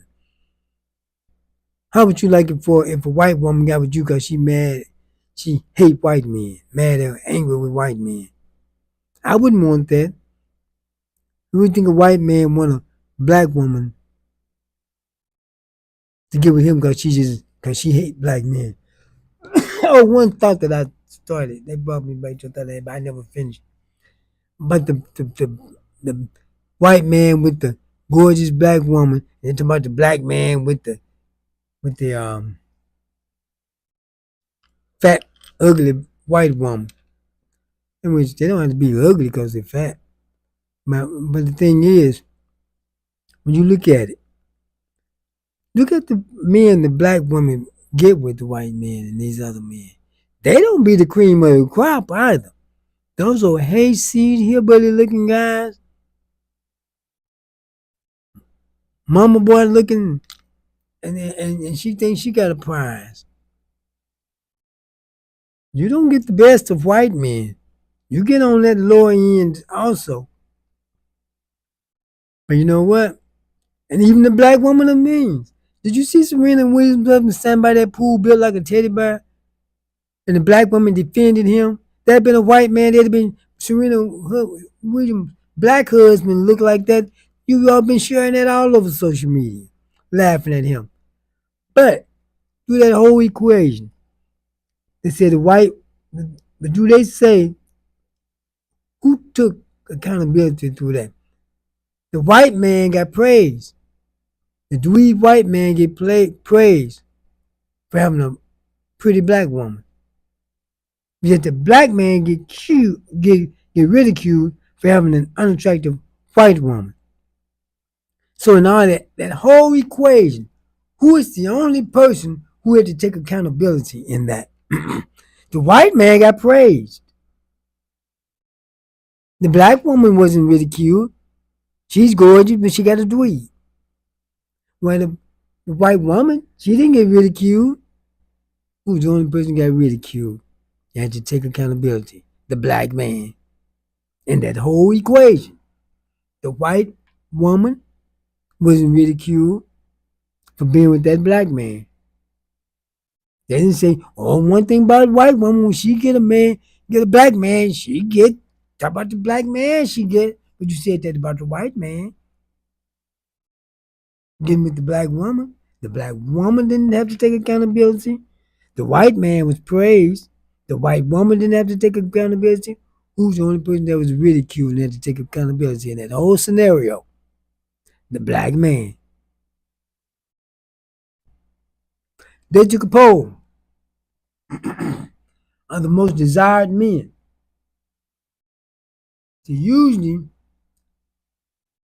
they were surprised that the black men ranked this way in every poll they take. They're surprised where black men rank. Black men and white men rank at the top together. See, white men are ranked at the top because a lot of the people they ask are not black. I'll put it that way. But what happens is they wonder why the black man ranking so high when he's seen as on the bottom around the world. They say they don't understand that he's one of the most desired men. But I hate to tell you, black women, y'all come in dead. The African American woman comes in dead last. The men don't like y'all personality. They say y'all masculine, you're too big, and you act like men.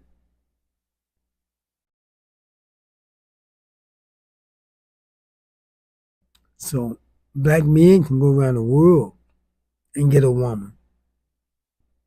They can get any race of woman in town. But you can't do that. Not someone who's going to take you serious. Because you know what the white men call y'all behind y'all back? They use this as a code name. They thought we finally found out it was. They call y'all cactus pussy. Because of our hair, nappy hair, that's what they call y'all behind y'all back. I got me some cactus pussy last night. I say this because this is on the internet. I wouldn't say this. But I was gonna say coochie, but we grown folks. We can tell it like it is. That's what they call y'all. I know they got names for black men too, but I'm talking about that's what they call you all after they done had sex with you. I don't like it. Why should I like it? I don't like seeing that them taking you to the motel. It's really not my business, but I don't have to like it. You bring it on yourself, but I don't have to like it. What man want to see the woman of his race being mistreated by another man? You see those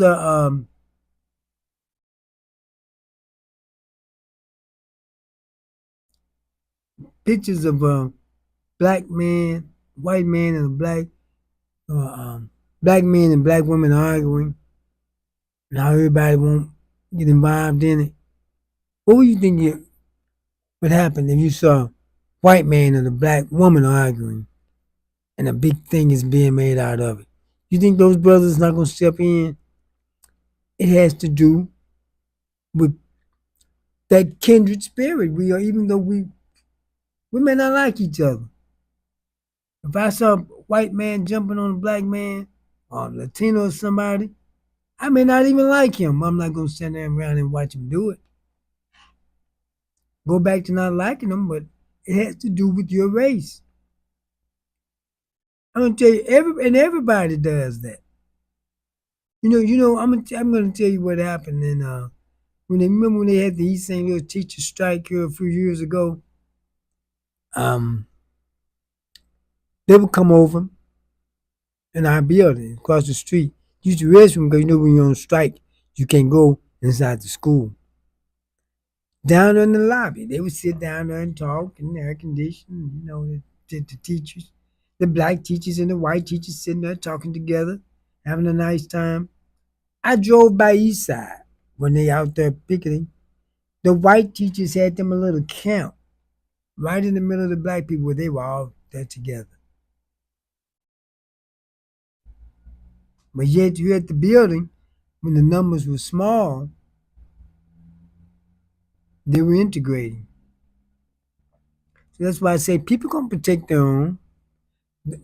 Sometimes, like if we're fighting for a cause, like black people and white people fighting for a cause, we side with our own one third against our own.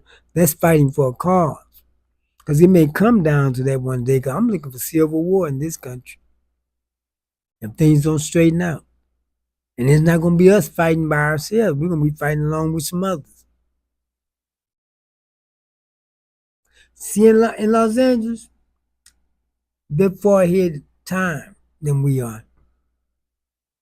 I remember when I would come to East St. Louis, I would wear clothes and have shoes that they had never seen here. And, because fashion comes from the coast inwards. Most things does. when it comes, when it's shipped here from overseas, it comes from the coast, then it comes in. Now, a larger city like Chicago may get that same fashion when Atlanta, San Francisco, LA get it, or New York, by being one of the large cities. But St. Louis didn't. Because I know when I moved back here from LA, I really wasn't planning on moving, but it just ended up happening this way. They had that was some fashion that was coming out here. I saw that in LA 2 years ago.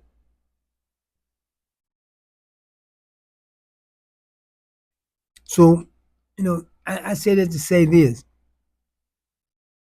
Back when I was in LA, some black people used to tell those Latinos, okay, y'all try to do all this when something happened to us, but one day y'all gonna be these called Latinos, mostly the Mexicans, the new N words. And that's playing out today. We sitting back watching. See, we don't care about what they call us. Cause when they call me the N word, I tell them you're N word. They don't know how to respond when you call it back to them. They really don't know how to respond. Well, we told them 2, 3 decades ago, one day you are gonna be the new N words, and it's playing out.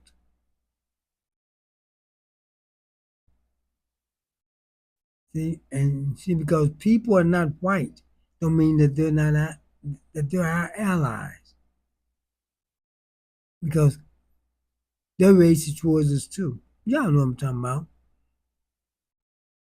These Arabs, like I told you, go to the stores in the white neighborhood, a completely different Arab. Before I wrap up, I'm gonna play another video for you with Conzo Martin. He's with he spoke on Coach Benny Lewis. I'm gonna play that for you real quick. It's about a 3 minute video. I think you enjoy this. Stay with me. Hold on with me. Stay with me. I'll be back after this video.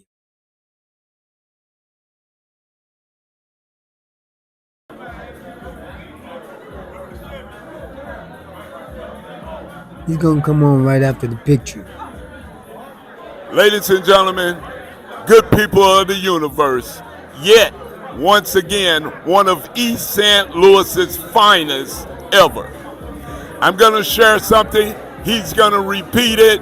Watch how this go. It's what we call a roar from the Lincoln Tigers. Now, who that talking about beating them Tigers? Who that? Who that? Coach Benny Lewis, legendary Boss Lewis. Just went to glory.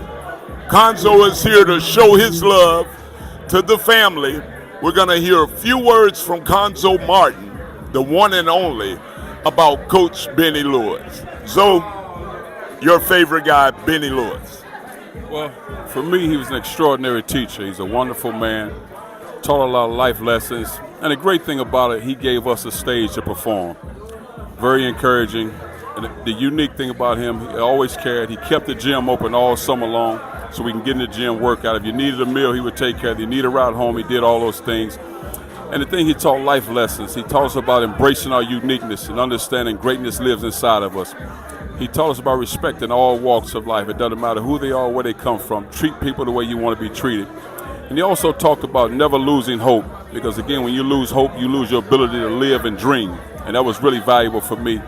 And then he talked about the last thing in life, more or less, everything matters. Don't take anything for granted. Learn those life lessons. And one of the greatest sermons that people talk about all the time, it all counts and you count it all joy. And that's how I live by it. He was a wonderful man. I said it before, I say it again. It doesn't get any better than this. We are here celebrating the life of Coach Benny Lewis. We're about to tune off now. You've talked to two of our finest here in East St. Louis who played under the leadership of Coach Benny Lewis. So on behalf of Straight Out to Cannons Entertainment and City of Champions TV, I share with you all, through it all, that past pandemic and etc., but still, what a mighty God we serve. Thank you, Conzo Martin. To God be the glory. I like that. Right on, baby.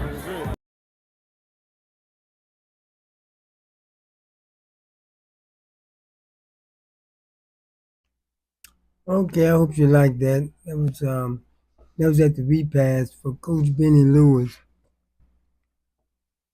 Now he's had a good turnout, but I was just I wasn't disappointed. I kind of expected it. There was no one from the school district there, no officials from the city.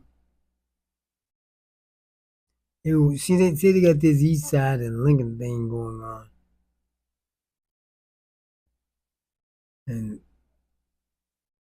but you had a lot of people with flyer stuff on up in there because a lot of them went to Lincoln, and after Lincoln was phased out, they came to the East Side because they had many of them was upset. Many people were upset when Lincoln was phased out, but it had to be because the city had lost so much population and they couldn't sustain two high schools. And Lincoln wasn't big enough to house both high schools, and and East Side was more modern than Lincoln. Come on, that school was falling apart. Y'all know it, falling apart even before it was abandoned. So you have to look past your passion and your feelings and look at reality and rational thinking. Same thing happened with. Do you know that Lincoln Middle School? They was gonna phase it out about 5 years ago. But what happened was because they said that Lincoln was running at like what was that like 30% capacity, 30-40% capacity, and Clark at 50%. But Lincoln had such a strong alumni, so they said they always want a school in East St. Louis with the name Lincoln.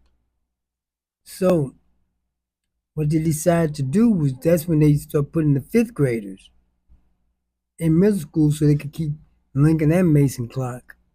So that's how the fifth graders got into middle school. And Section 8 killed our school.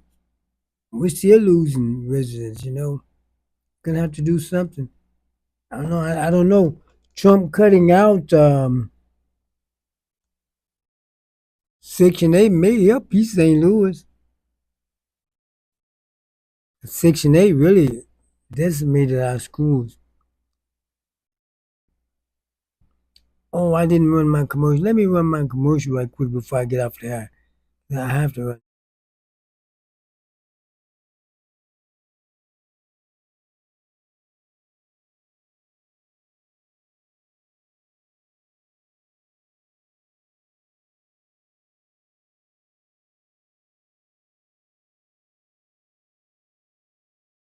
Oh, wait, don't want to play. I'm about to. Let me try this one more time.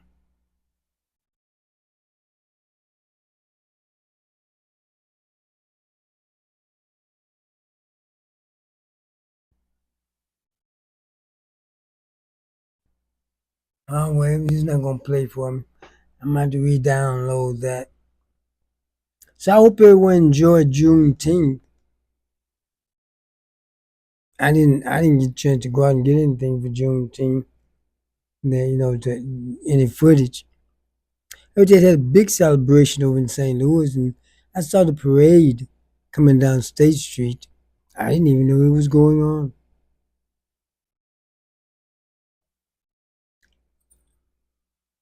And Trump was saying today, we got too many paid holidays. We need to stop worrying about who else recognizes us. Because one thing about it is that many times when we leave ourselves in their hands, they can stop it anytime they get ready. We don't need for it to be a national holiday to recognize ourselves. Cinco de Mayo, I don't believe that's a national holiday, and it's a very big Hispanic holiday. It wasn't as big this year because they thought ICE may show up. And we really turn out for that. Man. When I say we, I'm talking about black people. It really turns out for Juneteenth. And I just wish that we could do the same. Not Juneteenth, I'm sorry, it's Cinco de Mayo. And I wish we could do the same thing for Juneteenth. How you gonna celebrate somebody else more than your own? And look at what ours is more important. It marked the last chapter of slavery, was the last known chapter of slavery, of chattel slavery. And bouncing around some Mexicans is more important to you than that. You have some people saying adopting them a Hispanic surname for the day. You think some Mexican for the day gonna call themselves Toby, Shaka Zulu or something. No, Shaka Zulu wasn't a slave, but you know those slaves' names they have Tobias, Elijah. You think some Mexicans call themselves that for on Juneteenth? They're gonna take on a slave name or a black person's name for Juneteenth? That Mexican not gonna call himself Antoine or Deshaun or whatever these names are, all these different Seans we call ourselves. They're not gonna call themselves that. They're not gonna even show up. But we'll show up for theirs. And I one time, I'm gonna say this thought. I know I kind of ramble sometimes, but I'm all by myself. And there's so long you can talk on one subject. But I want to say this white person. You see, a lot of people ask me, what am I doing with white friends? Same reason I'm doing with any other friends. I mean, the way you talk, but my white friends, they basically talk like I do.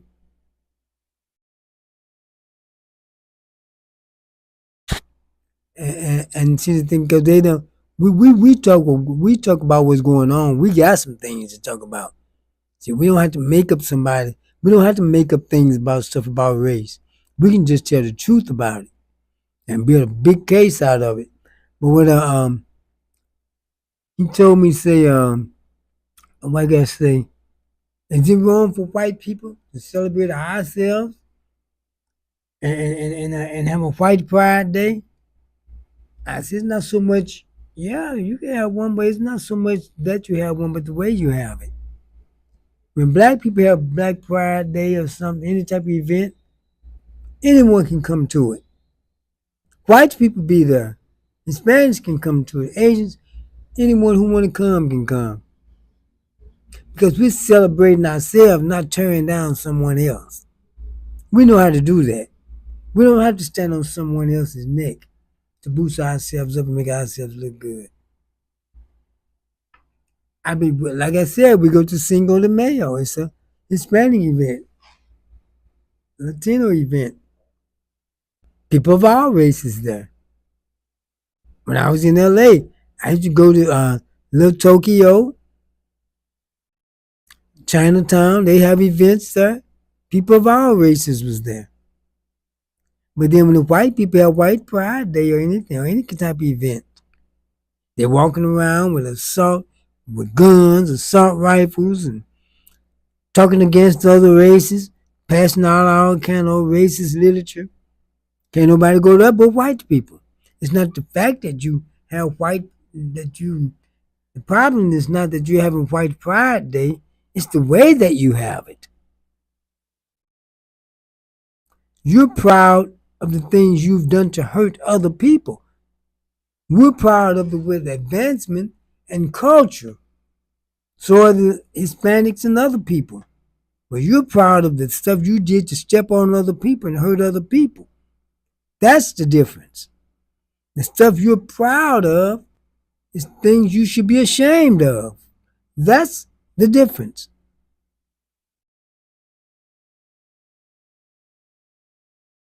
Could you imagine a black person walking on White Pride Day? You got people out there with assault rifles, passing literature to join the Klan and all that.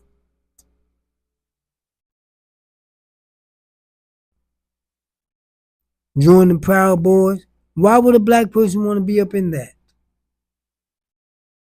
Could no one be up in there but a white person? So that's the difference. You celebrate the wrong stuff for your heritage. But maybe it's right to you to use everybody else as a whipping boy and boast about it. Well, who have you killed? You say you want to raise war. You ain't been killing them, white people. I'm talking about in numbers. You haven't had no white supremacy, anyone going around here just mowing down black people. Cause you know this is not 1925. It's 2025, right? I suggest you don't try that today.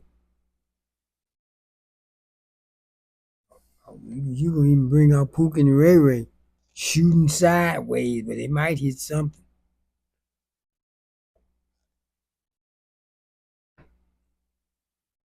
Yeah, but we don't want it to come to that. So don't bring it. Because we're not going to bring it. You don't hear us talking about Civil War and all that, and race war. Well, probably Civil War now. But if it's Civil War, it's not going to be us by ourselves. But when it comes to race war, I don't even think that'll be us by ourselves. Because a lot of white folks tired of y'all foolishness. Your own people. They're tired of it. But look, because when the ones who talk race war, they just been killing their own people. The one talking about race war when he killed his grandmother and his parents, and when only was talking that Trump stuff, and they say he wanted to start a race war. How you gonna start a race war by killing your parents and your grandmama and them white folks? How you gonna start a race war? We don't care. Well, none of us. Now, when I say we don't care, you face it. Y'all don't care. Y'all don't know them people. I tell the truth about some. I don't care. I don't know those people. When things happen to us, don't nobody care, and they can know us. You didn't kill no black people. What we gonna do? I mean, the reason I show you I don't care either. You be ready to do something. Had it been some black people, they done it to some black people. They were white, so well, that's between them.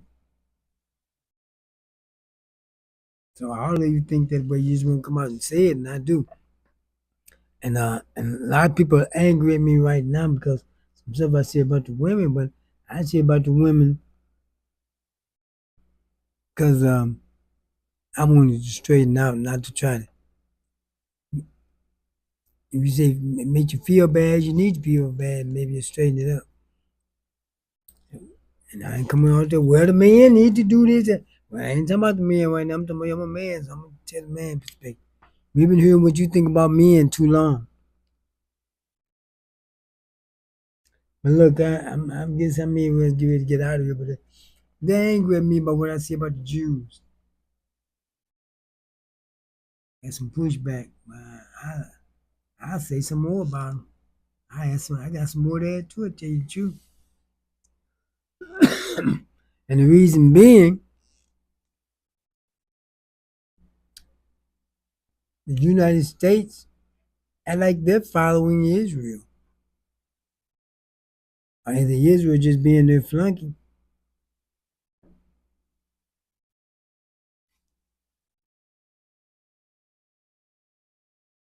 Now I already started with me talking about the anti-Semitic stuff. Like Jews talk against black people, they talk against Africans. And if I can talk about them if I want to. I can be anti-Semitic if I want to. I'm not saying I am. But if I call out what they do, that's not being anti-Semitic. That's calling out what they do. They talk about they hate the Arabs or the Jews anti-Muslim, anti-Arab. Besides, being Jewish is your religion, not your race. Do everybody like Christianity? Do everybody like Islam? Why does everybody have to like Judaism? Everyone don't have to like your religion.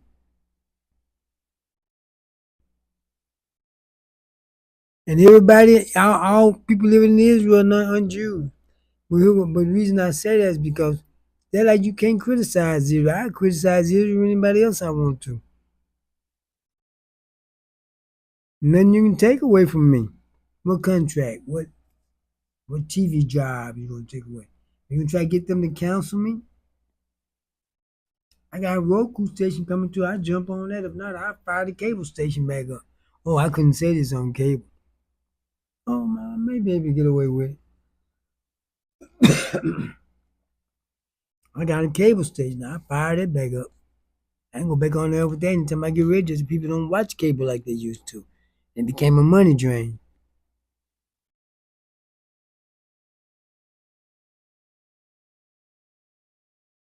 Yeah, so that's why you see on my logo it say City of Champions, and I also say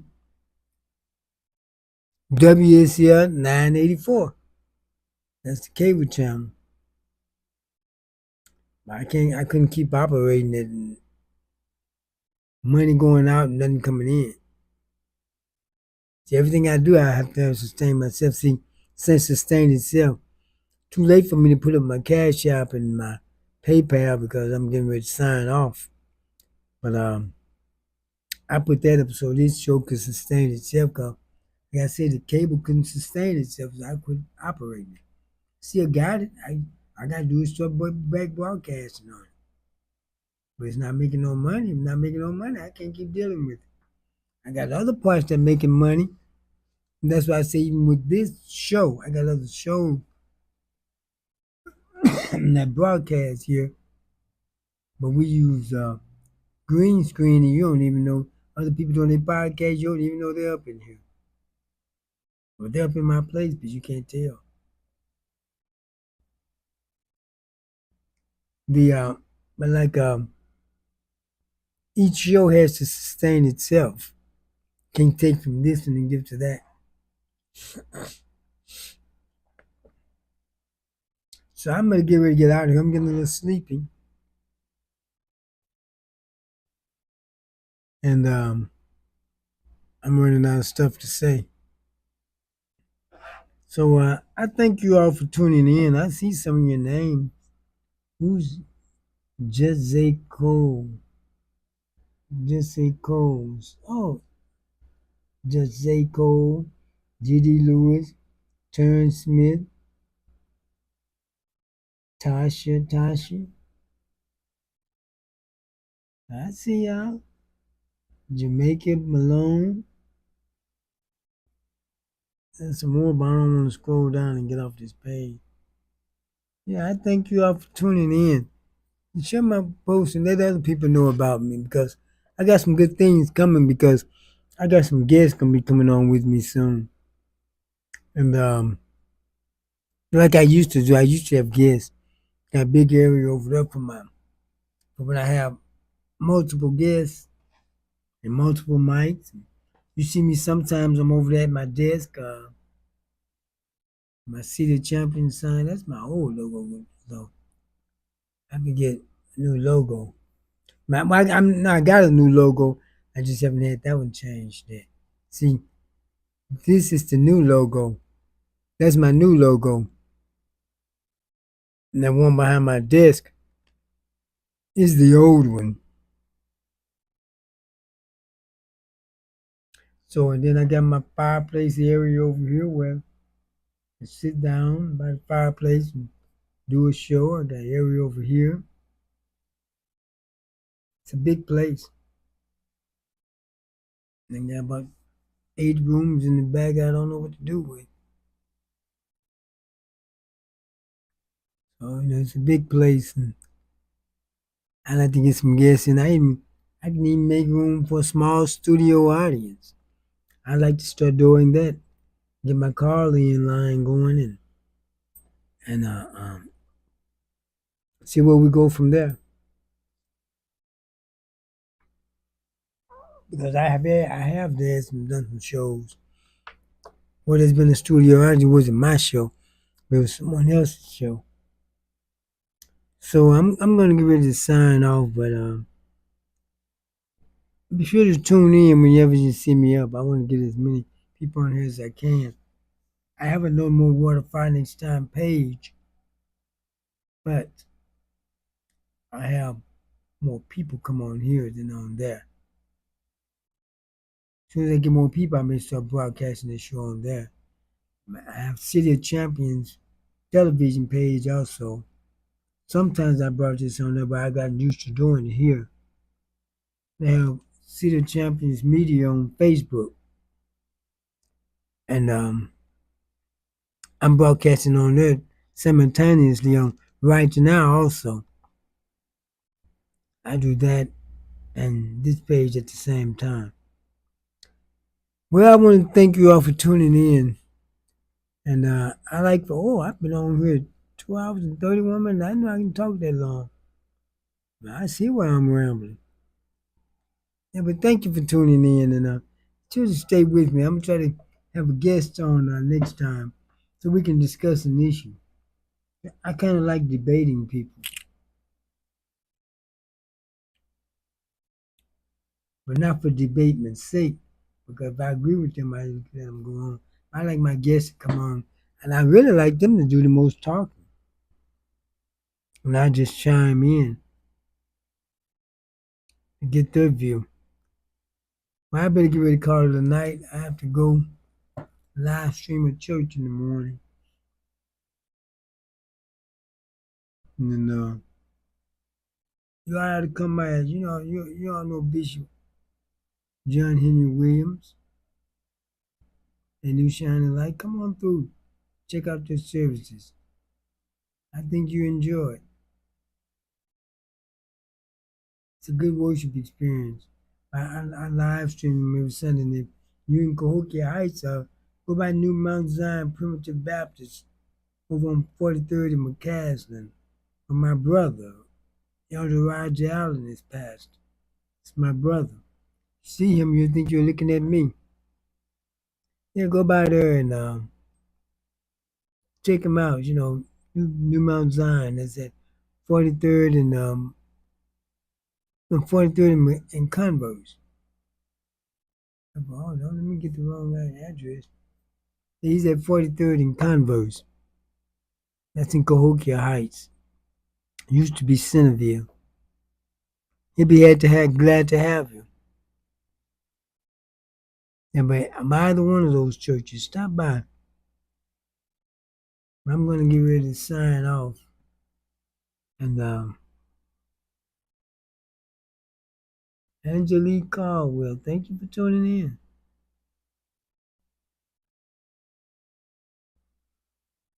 Angelique Caldwell Harris, thank you for tuning in. So that's going to do it for tonight because I'm getting ready. I'm getting sleepy, to be honest with you. I'm getting to the point where I used to didn't just like to sit and talk, but I like to sit and talk now and don't know when to stop. Some of y'all need to text me and just say stop. I wanted to sit at that funeral today. Oh, they were long-winded. But Coach got a good send-off. So remember the Lewis family in your prayers.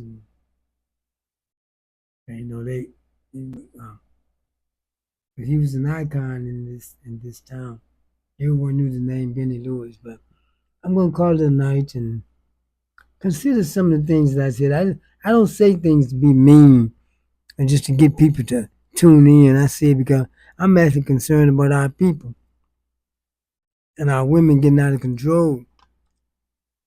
All this fighting carrying on. So that's the reason I say that. If I made you mad, if the goal was to make you angry, I ain't gonna say mad, I'm say angry. The goal wasn't to make you angry, but to make you think. And you can't think by getting angry every time somebody say something you don't like. Because a lot of women tell me they believe what I say. You're just rude with it and disrespectful. Well, you got to get past that rude and disrespectful and get the message. Because it's not, you're trying to change the subject. But look, now don't let me get back started again. So I better go and call it a night while I can. I think of something else to say. So thank you for tuning in. I'll see you next time. And remember, tell some other folks about me so I can get better. Let me know what I'm doing wrong. Because I'm not used to really just talking about myself. I've always had panels. I've always been on panels. But they give their point of view, I give mine. And we debate. We agree sometimes we don't. And I'm not used to just sitting and just talking like this. Hey Natavia, how you doing? You've been on here before. Everybody mad at me now. They won't come back.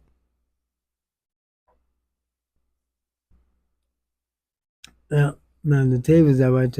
I just hadn't reached out to Natavia. Natavia, I'm keep saying Natavia, it's Natavia. I just hadn't reached out to her. She's good people. Her and I see many things similar.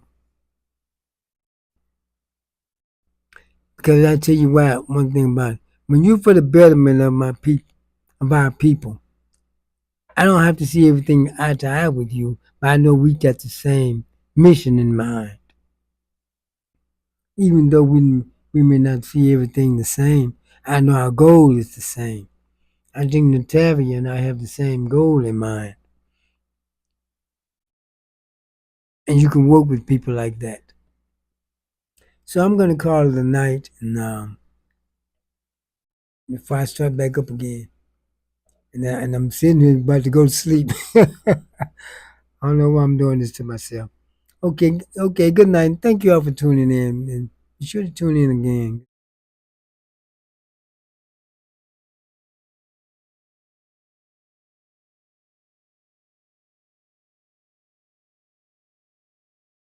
I don't know what happened. None of my intro wouldn't play. It played when I came on, so I'm just going to put this up and call it a good